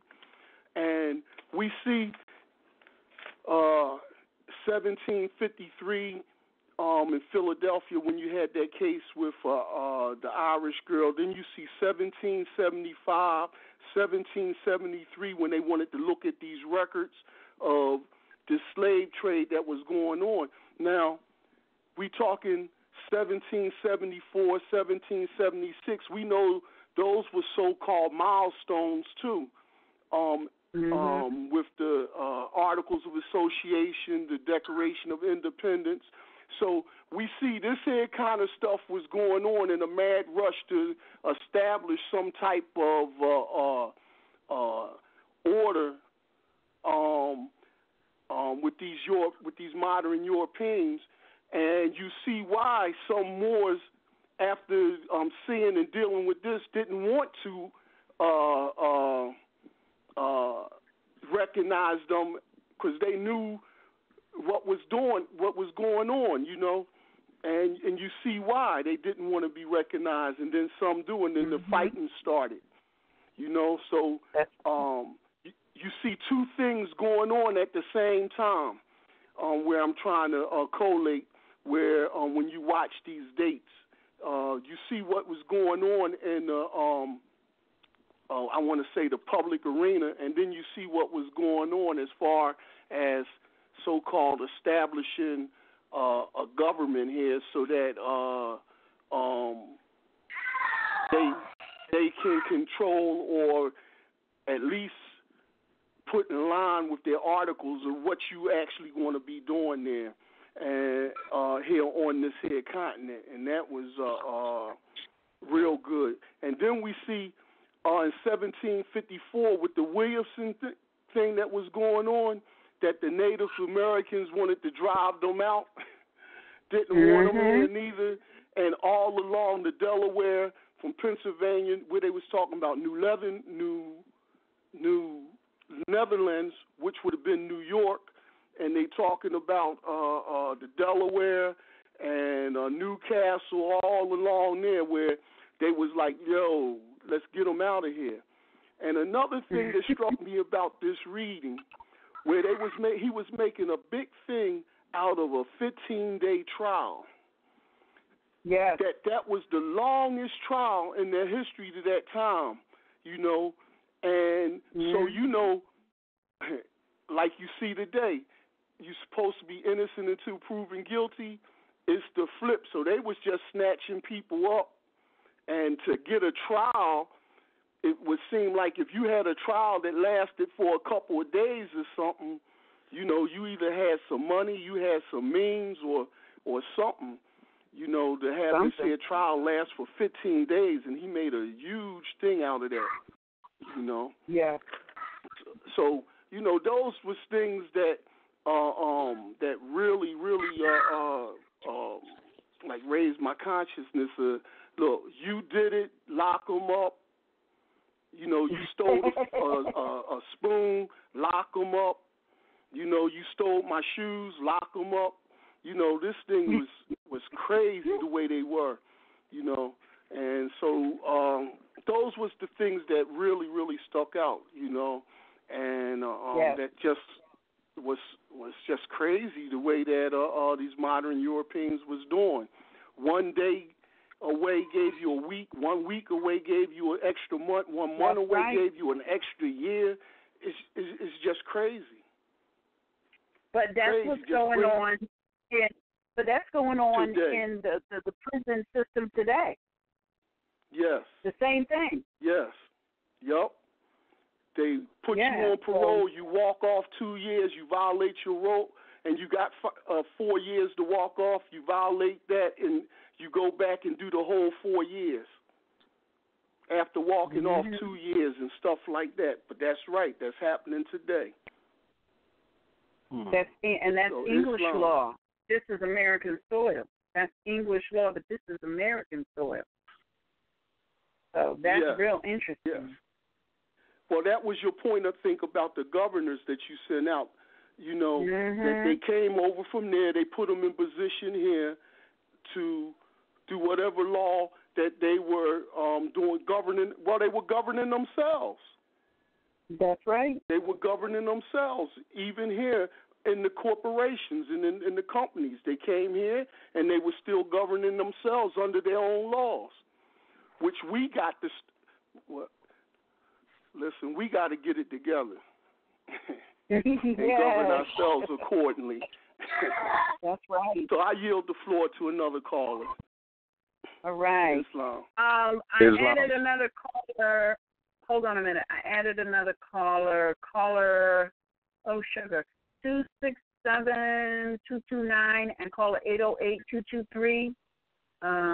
Think you wanted to participate in the conversation, so you are unmuted and somebody. Islam. Oh, yeah. My name is Oladipo Ill. I'm calling basically from the belly of the beast in Washington, D.C. And I just wanted to add on what the brother was saying. I'm living proof here in this state of New Columbia, if that's what they want to call it. I have been on their parole system. I have challenged them legally, filed lawsuits against it. One, got off of parole, which, you know, the whole thing was, even Eric Holder, he wrote an article in the Washington Post explaining that if you want the parole system to stop in D.C. because it's so corrupt, that this is how they do it. What they have done is they've taken the parole system in Washington, D.C. and made it from taking people out of the judicial branch into the executive branch. The parole board is CSOSA in D.C. The CSOSA is basically under the Department of Justice, and it's a such thing as they said Congress passed a law. Before Islam, let me I hear what you're saying, but the whole prison industry that they talk about, that's not a state or a federal thing. No, it's not. I definitely know it's not. I'm just saying that the pretense of what they have given people, it's all a fraud to begin with. I mean, when I say it's horrible here, brothers, like, you could do 3 years supervised release and literally drag that out for 11, 12 years. Like, okay, but that's all. Okay, that's all human trafficking. I don't care. Because, see, unless there's another flesh and blood person that was injured and they are bringing charges, then somebody is profiting financially, and this is, because of that alone, this is human trafficking. And the sad thing is, everybody hears this word prison industry, and nobody questions, why is there a prison industry? I can understand a music industry, a clothing industry, a cosmetic industry. Why is it okay to have a prison industry? That's absolutely unconstitutional. Absolutely. And anybody who is currently being held in these prisons are being held unconstitutionally because you never was in a lawful court. Whatever went down in a municipal venue, which is ministerial, which means they don't even have any judicial authority. They don't have any judicial. There's case law that says they're incompetent to get judicial authority. The problem is they have a standing army, and the vast majority of people that they go after, unfortunately, they don't know law. Because we're not taught that. Well, I can say this. I know law. Like, recently, you know, I got pulled over by the police. And my issue is a situation occurred where I was on my bike and police pulled me over and my bike had no tags on it or nothing, and I told them I had a right to travel. But I got charged with disorderly conduct. And it wasn't about the charge. I don't even care nothing about the charge. It was the simple fact that they said that I broke plexiglass in the squad car or the SUV, which they lied. I know it ain't even a lie. It's just the simple fact that you can't break plexiglass in a transport vehicle. It's impossible. It's so thick. Okay, but that's not the issue. But here's the thing. First of all, you're on a bike. Yeah. This is the root of the issue. Was there anybody that you violated? The answer is no. No. Everything after that is null and void. Not even open for discussion, because there was no reason for them to detain you. I know if you said it was a police, that means it was a municipal employee. They are enforcing federal program, and they're imposing it on people that have nothing to do with why that program was written. Nothing whatsoever. So if I wanted to go about it, let's say I have court coming up November the 1st, what would be the best attack? I mean, I know status and jurisdiction. I know that immediately. Like, when I went to court, first of all, I never even got no report. I went in there arguing. Well, I didn't go and argue with the judge, but I asked him for his delegation of authority. And as soon as I did that, they stepped me back and held me for 7 days without permission or anything. After the fact, before they even what I would have to do is I would have to call you back and talk to you more about that particular issue. Did you write down and my I'm not telephone saying number? I'm not saying that I can give you anything that you could really use by the 21st of November, because you need more time than that. I'm getting a continuation. Don't worry about that. I'm just saying. What's the first 6 digits of your number? 202321. 202321. All right, I can find you, and I will call you afterwards and discuss this a little bit more. Thank All you, right. sister. Thanks. Okay, wait a minute. Is that the number you're calling from? Because I don't see that. Yes. 321-4320. Wait. Oh, I see it. No problem. Yeah, I'm sorry. I got it. Okay, I will call you after the broadcast. Oh, thank you. That's peace, sister. All righty. All right. All right, so do we have anyone else who wants to jump in and discuss the chapters that was read and how Sure. and I'm trusting that. All right, yeah. Jump right on in.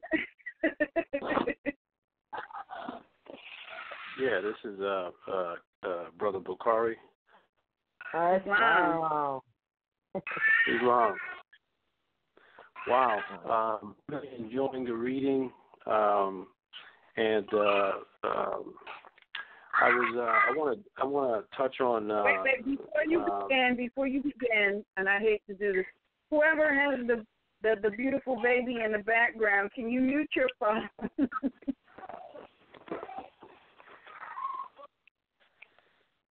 There it is. All right. Go ahead. Yeah, Brother brought up so many awesome points, and speaking about the Jacobites, I certainly need to learn more about these people, but I wanted to touch on part of chapter 16 where it started talking about that and their rebellion, 1715, and how they were sent to the Americas. And so some of them were sent to islands, the Atlantis Islands, and some of them, of course, were sent to various, places, the Virginias, the Carolinas, and so on. On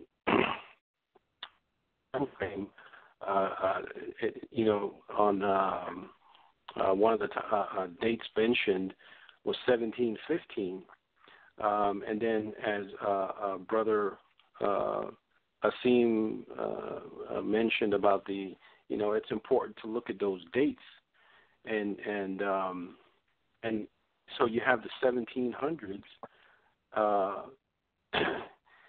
It's just interesting how there's so many texts like this that talk about the 1700s and the 1800s, and the Declaration of Independence, latter 1700s. So people need to start really thinking about the activities that were going on globally. It's the story. One of the things that this piece of literature does is it literally indirectly blows out the narrative that's given to our children from preschool, kindergarten, all the way up to college in terms of historical events. I mean, even if you don't look at things, even if you just look at this through the lens of a European, looking into him, like, wait a minute, all of these different, countries had a hand to play, and a lot of this is mentioned in this reading, but these, many of six or seven, and I forget their names. I'm trying to rush through here and go through my notes that were in taking over Moorish, so-called Moorish, and by different appellations throughout the world. But when you look at the control that they implemented globally, a lot of this was taken as we were losing world battles in the late 1700s. Taking. Got to look at. It's very important to Great Britain. It's very important to Germany, Portugal, so-called Spain, and look at the activities that were taking place during that time frame, which lines up directly with this, this book, White Cargo, and chapter 17. How I look at chapter 17 is chapter 17 clearly shows on a ground level what was taking place in various locations in terms of this slave trade and the need for it. When Brother Asim mentioned how various, or I think he mentioned something about the aristocracy wanting to have this done and given the word, part of chapter 16 talks about how the governors, the so-called governors, had received authorization to bring the Jacobites over and start, enslaving them. And I hope I'm messing that one up, but that's very specific. And then this, the whole practice with, enslaving their own young men. And, I often wonder, clearly shows, and he touched on it, but it clearly shows a lack of nationality.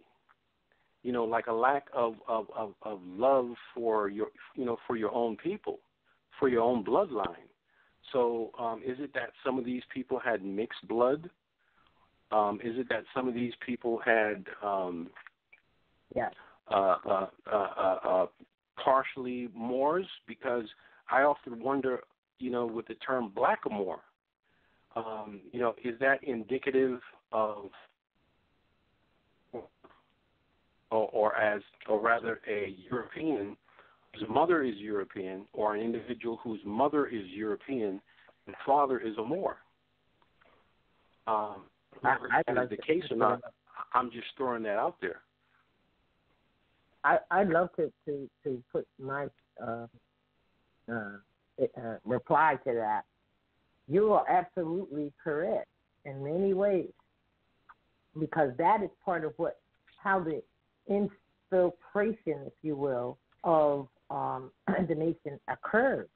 Because you're right. Let's say that your uncle on one side is a modern European, and your uncle on the other side is absolutely descriptively blackamoor, or in fact, when you read the definition of Moor, they use blackamoor, and they say Moor, and you're right, because they say Moors were usually very, very dark skinned, but some were tawny, and some were, and the use of the black adjective, they don't know why. So, yeah, you're absolutely correct. So now if you have on one side of your family a European uncle, and on the other side of your family a dark melanated Moor, all right? So now can begin the infiltration, and I get it now. I used to always say that when the prophet said, we do not wish to amalgamate with the pale-skinned nations of Europe, I said, well, that's political, and it absolutely is, because political is family. So therein, you just identified a great deal of the problem or the issue, and you also identified the manner in which they could infiltrate the family. And I know, Annie, you have something to add to that when you talk about, I can't remember which queen it was, Elizabeth or one of them, as to why, in fact, they did not want to include her because for her to come to the throne as queen, because she was, in fact, a modern European. And we must remember, this is how we clear this up. This is natural, nature's law, international, and national maxim. The condition of the child is based on the condition of the mother. So the nationality is based on your mother, not the father, so we can clear all that up. And if you keep going back and going back, you're going to find it to be true if you use that principle.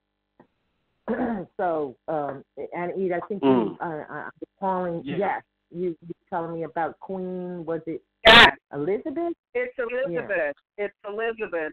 Okay. Because Elizabeth's mother was a modern European. And so because of that, no noble family would marry her to their firstborn son. The reason being, firstborn has to be a true-blooded Moor. If they married Elizabeth to the son, and she's a modern European, that transfers the inheritance. It's no longer of a Moorish family. It's of a modern European, and that's what's going on. That's how they infiltrated the family. It happened with Elizabeth, which was of the British family. It happened with Pope Alexander, the one that put out the bull against the Moors. He was a modern European. They tried to kill him several times. He was of the Roman family or the Italian family. And then it happened with Suleiman of the Ottoman Empire, when he took on that modern European concubine, and her children took over, and she murdered his legitimate heirs. So this is what's happening. Yes, and this is what's happening today. And the problem that we have is that everybody has been mentally conditioned to believe that a false science that is not supported. And that science says that the egg is in her ovary. So that's the baby. That's the child. It's the egg. And we read on Sister Standing on Law, we read from doctors who gave of women who were incapable of any type of sexual intercourse, yet they got pregnant. So it's a different biology totally, but they had to turn us. They had to turn everybody to some false biology that has nothing to do with science, that says that the child comes from the testicles of the son, and he just plants it in the womb of the woman, and her only use is to carry the child, and then she's disposable. And that's what John Smith did with Pocahontas. That's what many sons do unwittingly, because it's all about, you got to keep in mind, this is all about taking down mother. And so this whole infiltration thing is just a little part of a bigger picture. So we got to keep that in mind. It's very diabolical. I want to say this here too quickly. I don't all the time, but I'll yield the floor after this. Like when I look at the activities, and I don't want to, again, I don't want to stray from the subject at hand, but pardon me.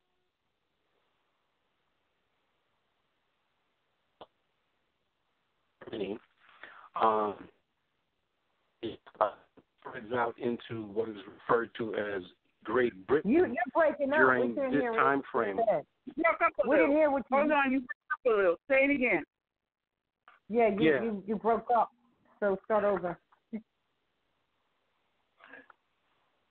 This time frame. He's breaking up. He's breaking up. We can't hear him. So sorry, you breaking up. What's going on? Are you moving? I got like one bar. Can you hear? Yeah. We can. No, he's broken up. We didn't hear anything he said. Hello? Now we can hear you. Go ahead. Okay, I'll try it again because I got like one bar on the phone, but I didn't stray from the topic. But Portugal, am I still breaking up? No, you're okay. You're clear right now. You're clear right now. Yeah. Okay. So you got those 7 empires, right? And they're all types of course, expressed in this in white cargo, but all involved in that. And it, as an example with Germany and Pennsylvania, and how they were able to set this. William Penn was able to set this thing in motion with Pennsylvania and what we refer to today as Dutch country. And so, everybody's taking a piece of the pie, and it's like this activity has definitely taken place after Moorish kingdoms and empires have fallen. And so when you look at it from that perspective, it kind of ties things up. And the only reason that I'm mentioning that is because you want to look at the time frames and what is going on to these various empires. And by the way, the last thing I'll say is those 7 empires are the same 7 empires that fall under Rome, that's delineated as the beast with the 7 heads. And so anyway, I don't want to take up too much time, and I just want to yield the floor on that. That's right. All right. The nation. Yep. Anyone else?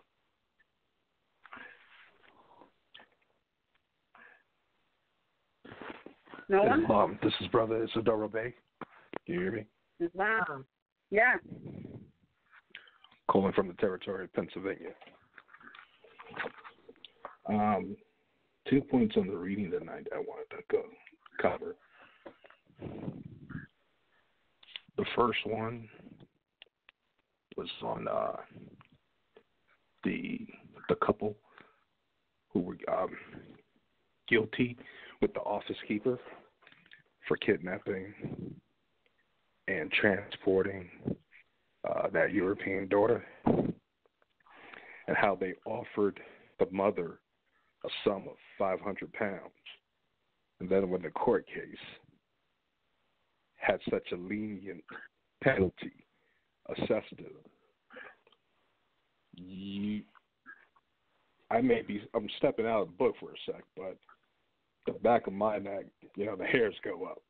If you potentially know that you're going to get hung and you're willing to offer a bribe to your accuser, and then the case gets settled with such a trivial amount, that doesn't say anything of potentially bribing other officials.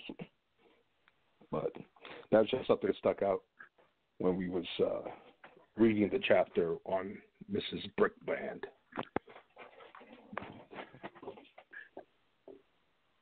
Well, you know, the other point, that happened. Yeah. I just want to interject something here. That has always happened on this continent, and you know what? It still happens to this day because we're dealing with municipal corporations on American soil. And back when mafia was the big thing, everybody knew that somebody in these municipal corporations were taking bribes. They're still doing it today because they're participating in federal programs that are federally funded, and yet they're extorting finance from the people. Some of that finance got to be going to, state employees, which is evidence of a bribe. Absolutely. You just gotta follow the money. You have a lot of people who are in prison right now, and a lot of people who have had run-ins with these municipal employees, and they don't have a clue. One of the things that everybody needs to do is follow the money, because the money is going to give you information that shows human trafficking and a conflict of interest. Right? Islam. Exactly. Back to what you're saying.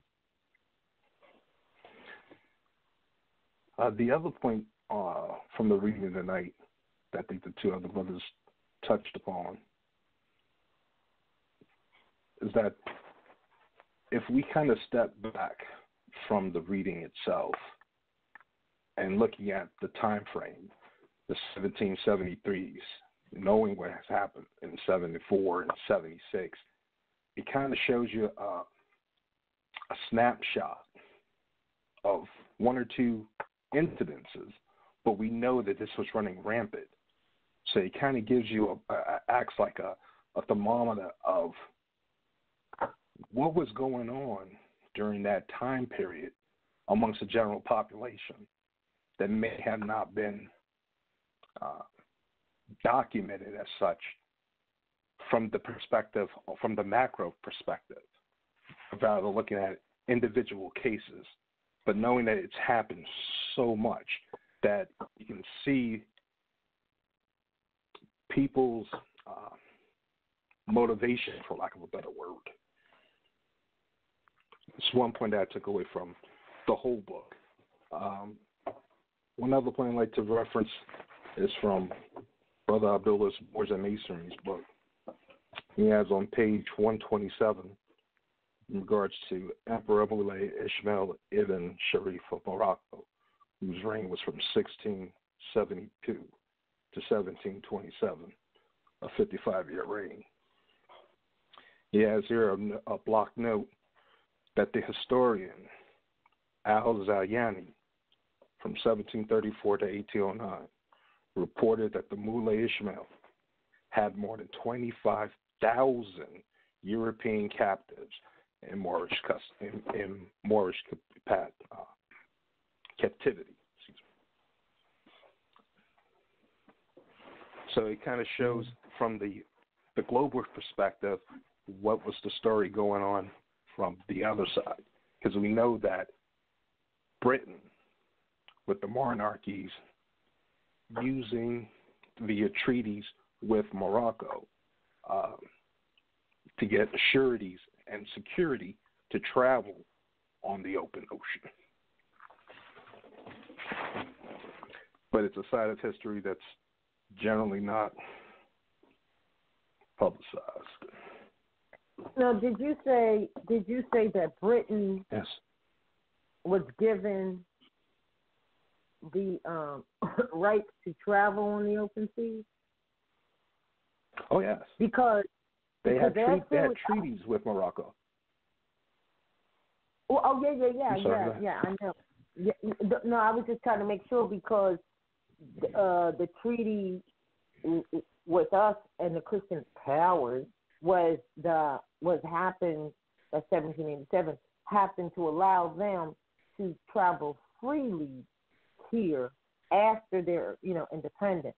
But you're talking about the treaty, and I think that's the one you mentioned, and that you found it, or the treaty between Great Britain and Morocco, which is what allowed them to even come here and establish the companies in the first place.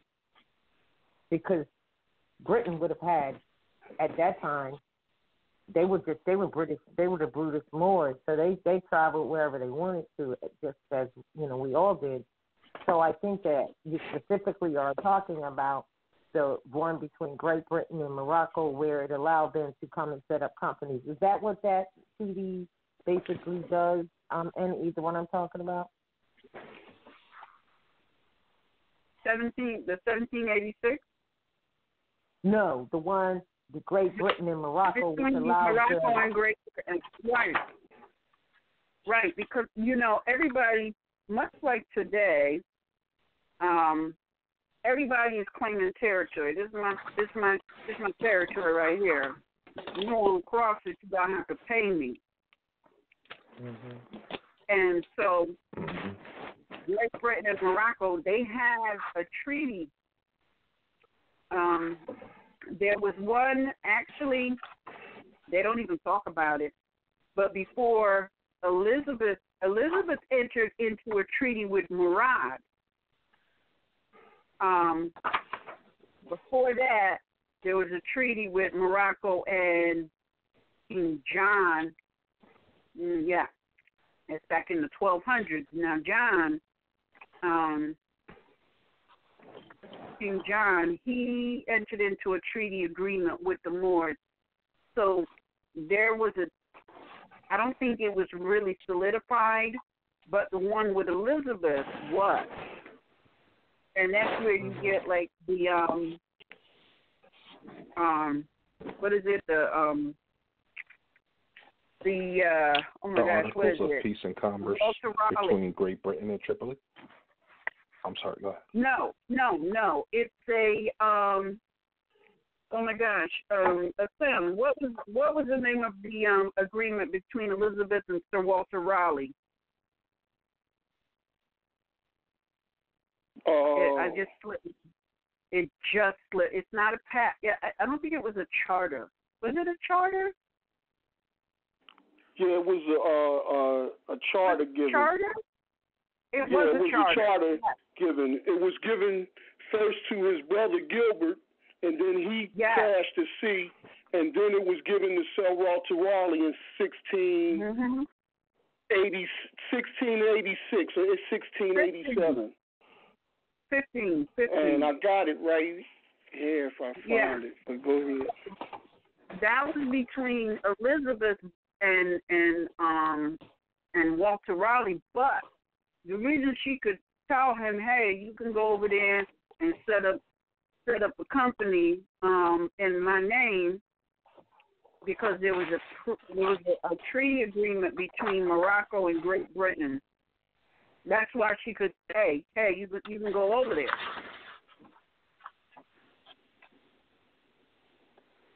And actually, you know what?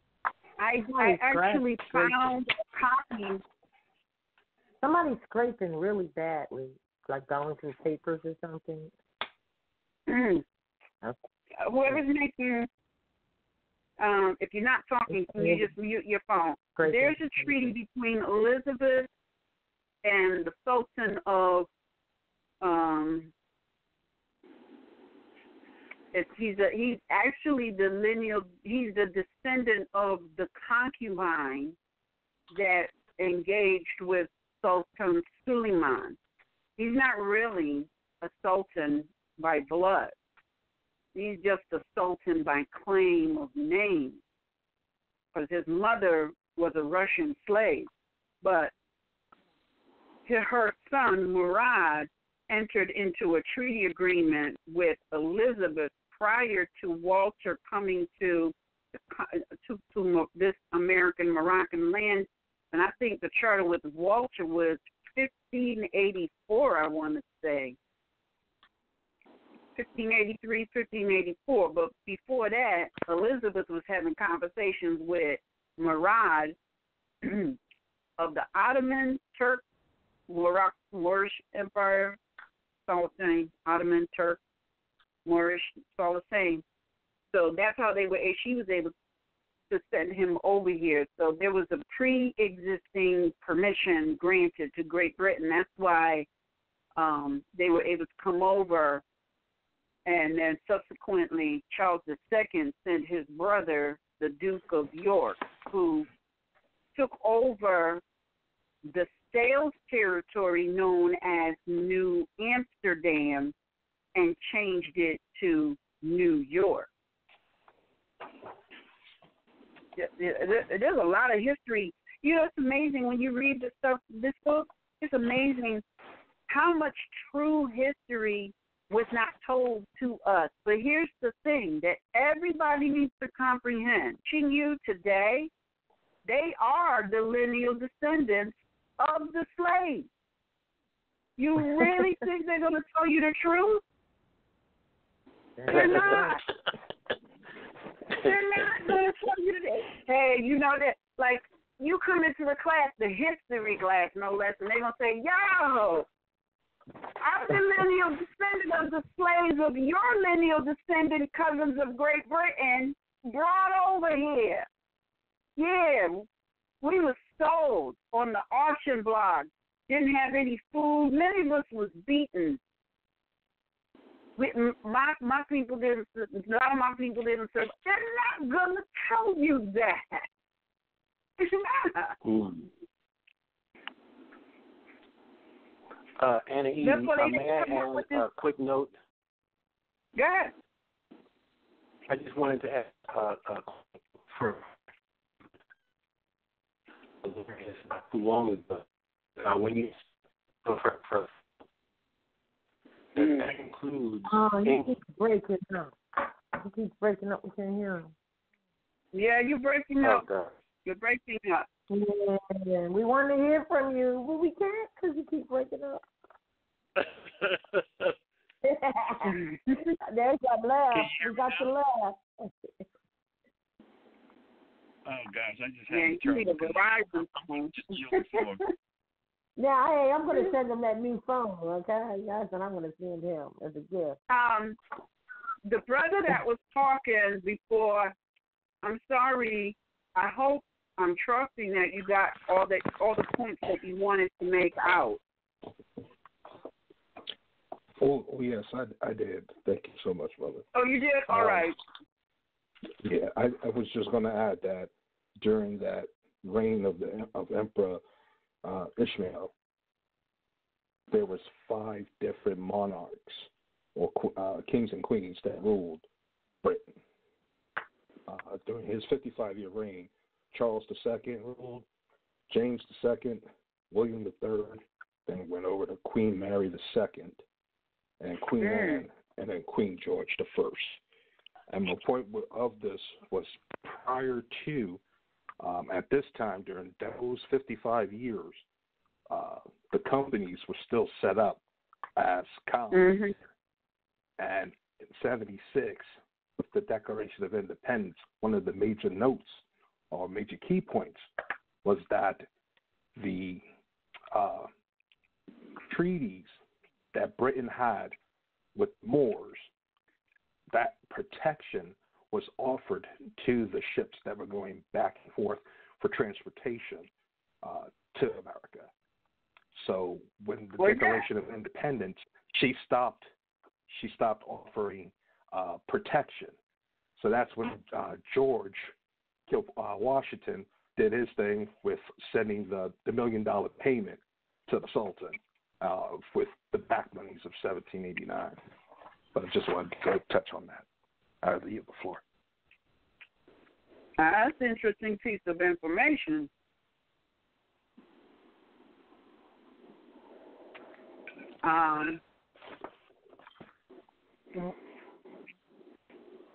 Can you provide the resources for that? Yes. Because I know yeah. the reason is because you mean I for the know amount of the payment? I know that they didn't have any finance. Whatever they borrowed from the Moors. So that's why they had to pay those regular marks that they were continuously late on, and subsequently stopped paying altogether. So that was never. I can give you one reference right now. Page 204 from Moors and Masonry, Brother Abdullah's book. Mr. Adams was strongly opposed to the war on account of the expense and preferred the payment of tribute. Mr. Jefferson quite as decidedly preferred war. The Treaty of Peace and Friendship with the Emperor of Morocco was concluded in 1787. The first treaty of 1795 with Algiers, which was negotiated during Washington's administration, cost the United States wait.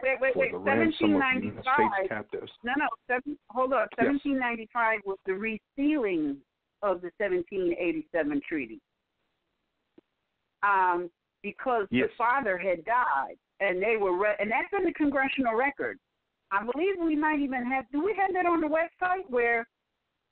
And the modern Europeans, of which J. Adam is one of them, is running around asking his associates, "Did you see the new Sultan? Did you see right, Rod? Did you see the new Sultan? Did he agree to continue the treaty? Because if he did not agree, it would have been there would be no modern Europeans today." Yeah, I do have that on the site. And you're absolutely right. That was just an interim because the Sultan had passed on and his son Hashem Il had taken over, and they knew all they wanted to secure at that time was that he was going to honor the treaty that his father had. It wasn't even, and it really, because it was close to the time. And if you go to the site on the Forgotten Scrolls page down where I have the treaty, and then I have that. No, I think it's on the Moorish Responsibility, or it's on the Forgotten Scrolls, and I have written just what you're saying.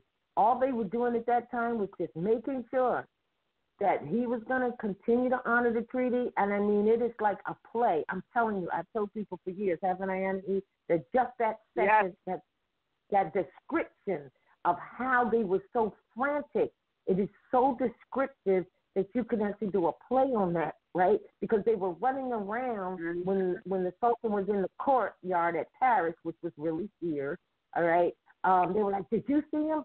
Oh, I got a glimpse of him. Well, we got to get this to him. We got to make sure. Tell him we've got, what was it, 25,000. That's all that we have." So it's them trying to give tribute or trying to arrange for that, because they were always under tribute to the Moors anyway. But what they were doing is, if we got to buy them off, we'll beg, borrow, and steal. We just need to know that he is going to continue to honor this treaty.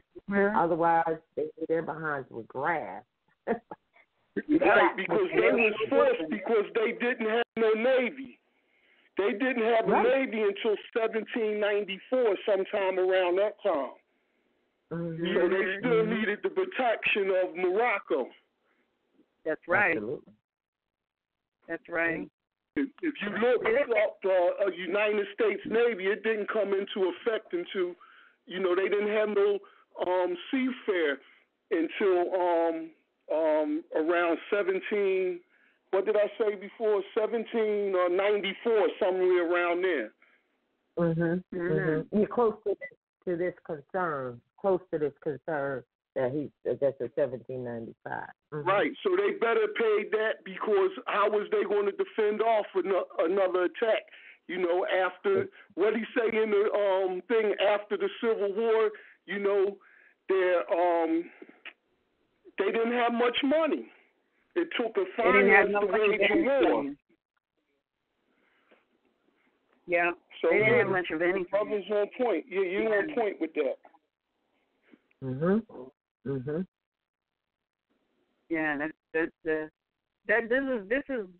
is great study information. This right here is study. For people who are, how do I study? This right here is study. Now, I have to say, I want to definitely say to those who are joining this conversation, thank you so much. I'm so glad that everyone has joined. Everybody has. I mean, look, a lot of people, they want to do these study groups, but historically, if you check our records, we never did study groups. We did strategy sessions. You better have studied before you showed up to the strategy session. And so, this right here is sort of kind of like a strategy session because everybody seems to have read,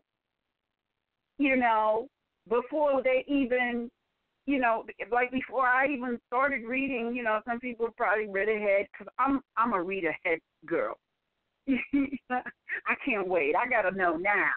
So I'm a read ahead kind of girl. But it's great that everybody has done their studies prior to joining this call and was able to participate. This is what we need more of. So this right here is an example of, how to study. You ain't coming to the table to study. You coming to discuss what you already studied. And I would be so happy and so pleased if more joined the discussion. You can do it. You can. You'd be surprised what will pop out of your mind, out of your psyche, once you begin talking. You don't even know it's there, but it's there waiting for you. Everyone, because you know what? I think it's after 10 o'clock. Was there anyone else? We do have a little bit of leeway time here, but I don't want it to go too late. But I didn't want to leave anyone out who did want to make a comment before we end the broadcast. So is there anyone who has not made a comment and would like to make a comment regarding what was read and what was discussed? Please, you can do that now.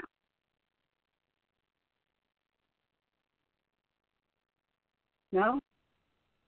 Oh, wait a minute. I got somebody here muted. I'm not a caller 804-868. I apologize. I didn't know if you wanted to join the discussion or not. Yes. This is Melchizedek L.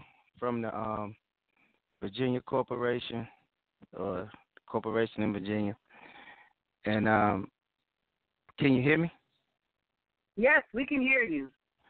Okay. I was listening to the discussion. I didn't get a chance to get on the call early enough to hear everything that y'all read. So some of it I was just listening to, trying to basically get an understanding. But I actually had a question about something else.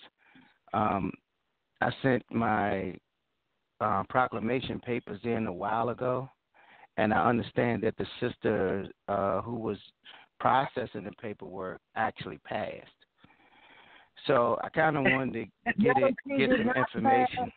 Wow. I think he got a little twisted. Don't accept that. I'm sorry. Let me rephrase that. That's just what Let me rephrase that. Yeah, rephrase that. Let's stop that vibration right now. I'm sorry. We're going to stop that vibration right now, brother. Yeah, but I'm sure that paperwork will get to you soon, brother. Yeah, I just wanted to make sure that it was. Pass. No. I understand that. I meant if I'm not mistaken, it was the mother. Yes, you said the sister passed. Yeah. I'm sorry. But you're not the first to do that. I had someone email me that, and I had to correct them right away. No, we don't put that spell out. No. You give your appellation. Yeah, it wasn't that. So I was basically just trying to see if it was anybody that I could call, because I tried to call, I tried to email, and I kept getting the automated. You talking to the sister now, brother. Yeah, but let me, you're talking to the sister now, but I want to say this. If you tried the email, did you try the email to the email on your processing form, gsnana7@gmail.com? Yeah, but I always got an automated response in return. Okay, now hold on. Let me just say this. Let me tell her. I want to tell them. I love it. Go ahead. Everybody want to tell me now.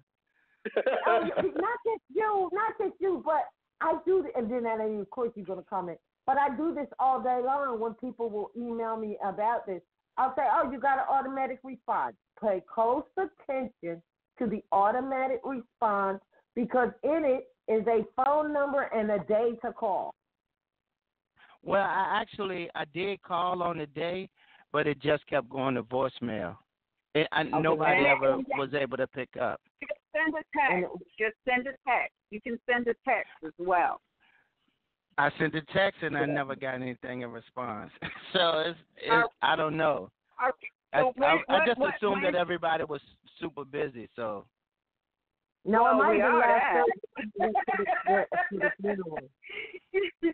We are that, and then on top of that, my mother passed. My mother got sick and passed away, and then shortly after that, my dad passed away. So I haven't been able to take the Thursday calls because a lot of the funeral activity took place on Thursday. So right, when did you send your text message? Well, I've been doing it for the last. Never mind. I see that you left a voicemail. Right, but I think I sent the text. I sent the email. The wonderful thing about the phone that I have is it keeps a log of every single call, text, and voicemail. So I see that you left 2 voicemail messages, but the recording says voicemails are not monitored, so don't leave a voice message. Send a text. Right. So if you send a text, I'm going to send you a text right now to let you know that I'm talking to you. If you send a text and just send whatever your question was, I would have been better able to get back to you because, like I said, it's been kind of hectic since my mom and my dad both, they passed like a month later. So. And wasn't it last Thursday that you had the funeral for your dad? And this past Thursday, we just had the funeral for my father. So that I wasn't going to be taking no calls on that Thursday.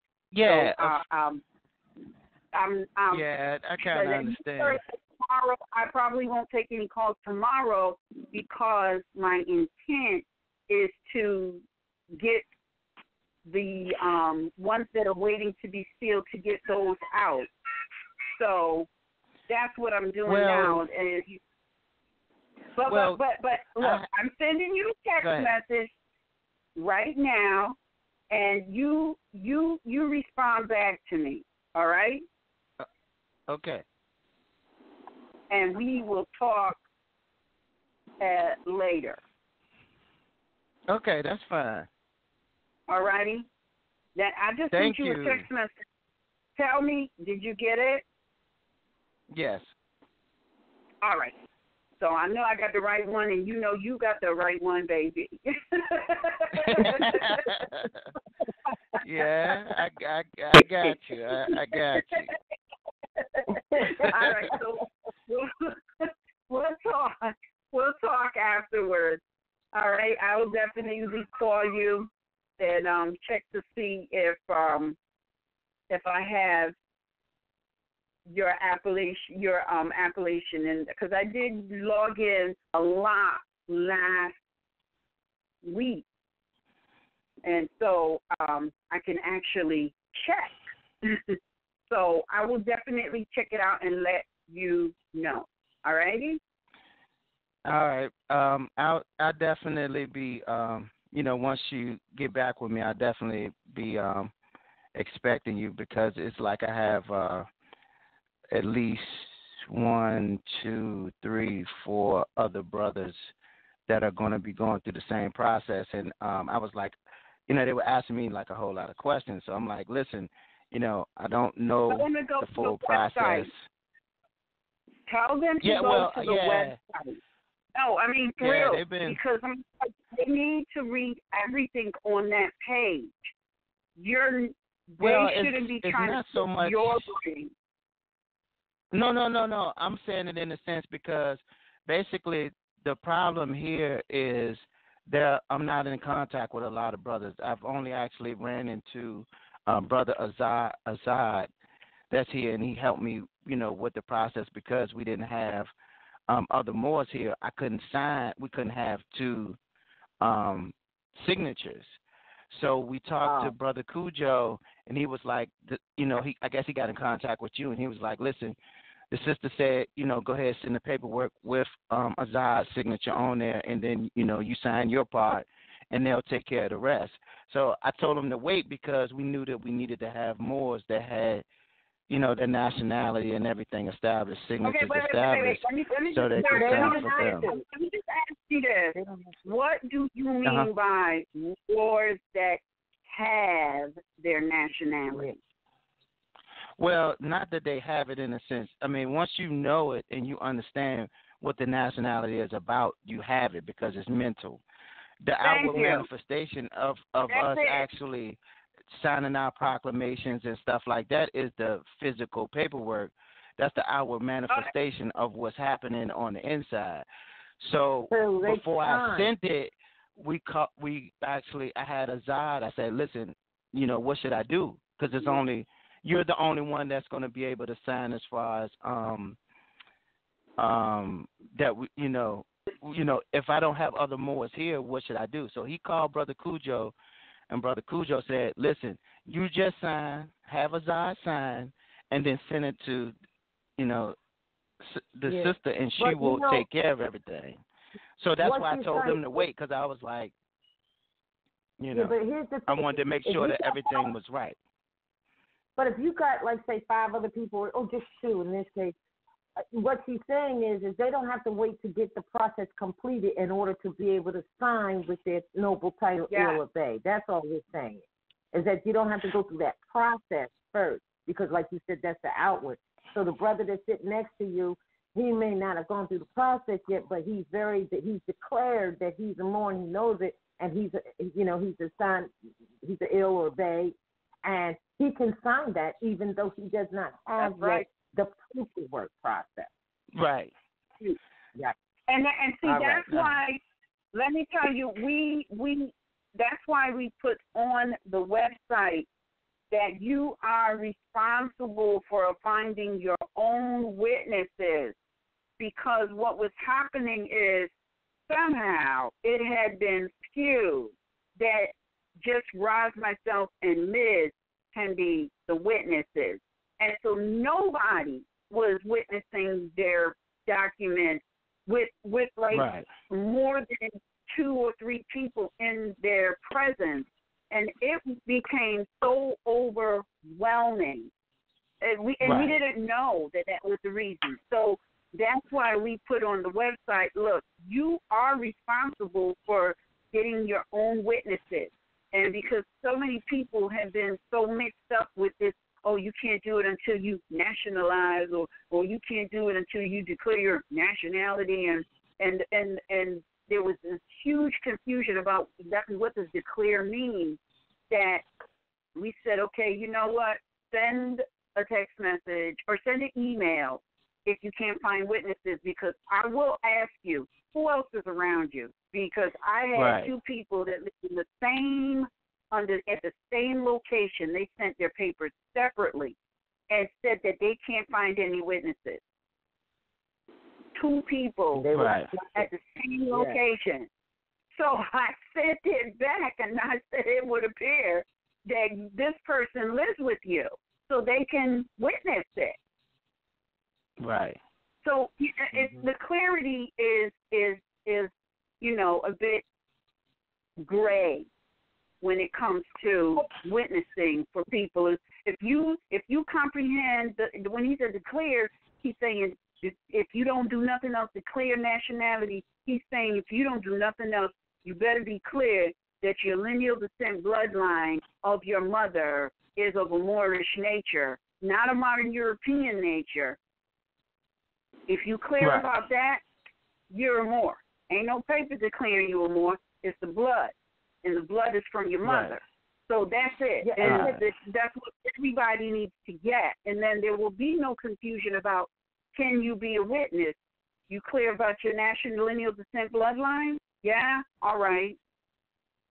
All right. And one more thing, too. I was supposed to send a picture with that also, and I have the picture here. So how do I get the picture to you guys? Text it. Okay. I just want to. So you saying text it as far as in my text, or do you want me to email it? Because I can email it also. No, text it. Yeah, text it. Yeah, that's the picture for your proclamations. But if you were doing it for your national ID card, you couldn't text it. You would have to email it or mail it. But I do want to. Yeah, not for the card, but for that you can just do it that way. I already have my nationality cards. I actually did that first. Process was a little faster, so.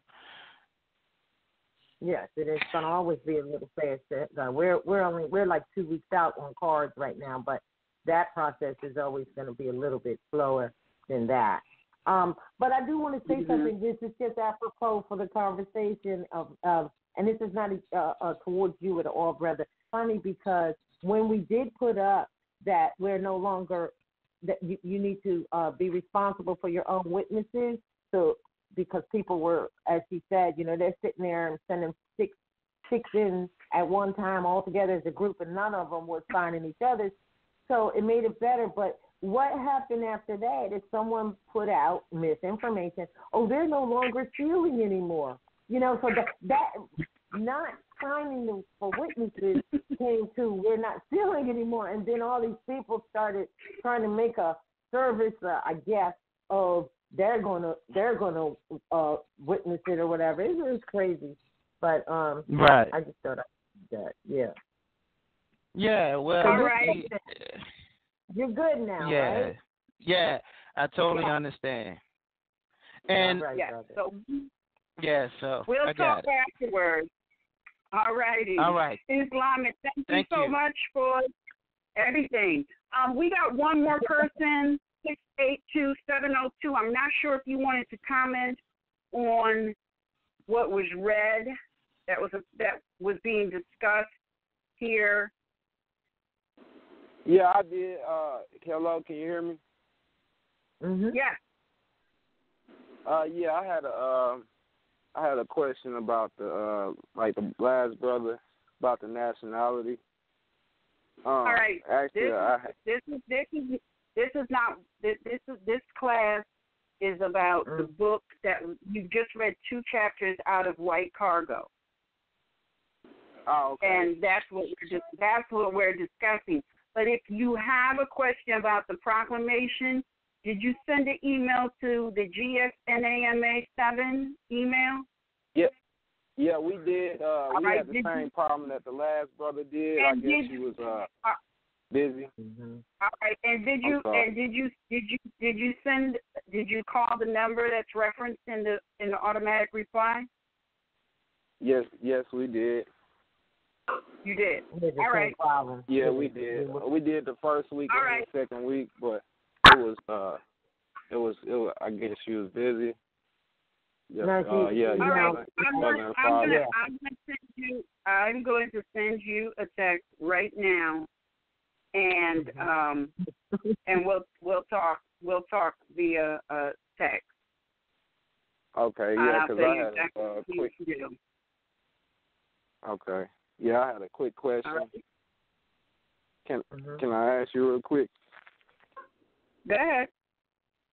Oh yeah, I had because I had went to their tribunal today, the court, yesterday, and I stood on my square and I claimed my nationality, but they had set me up for a discovery docket. So what I did when I came back today, I sent in the nature of discovery, but I just heard you tell the brother that we to put the L or the Bay, even though we didn't claim our status, and I didn't do that on the signature or my name. So I was kind of wondering if that would affect it or not. I don't know.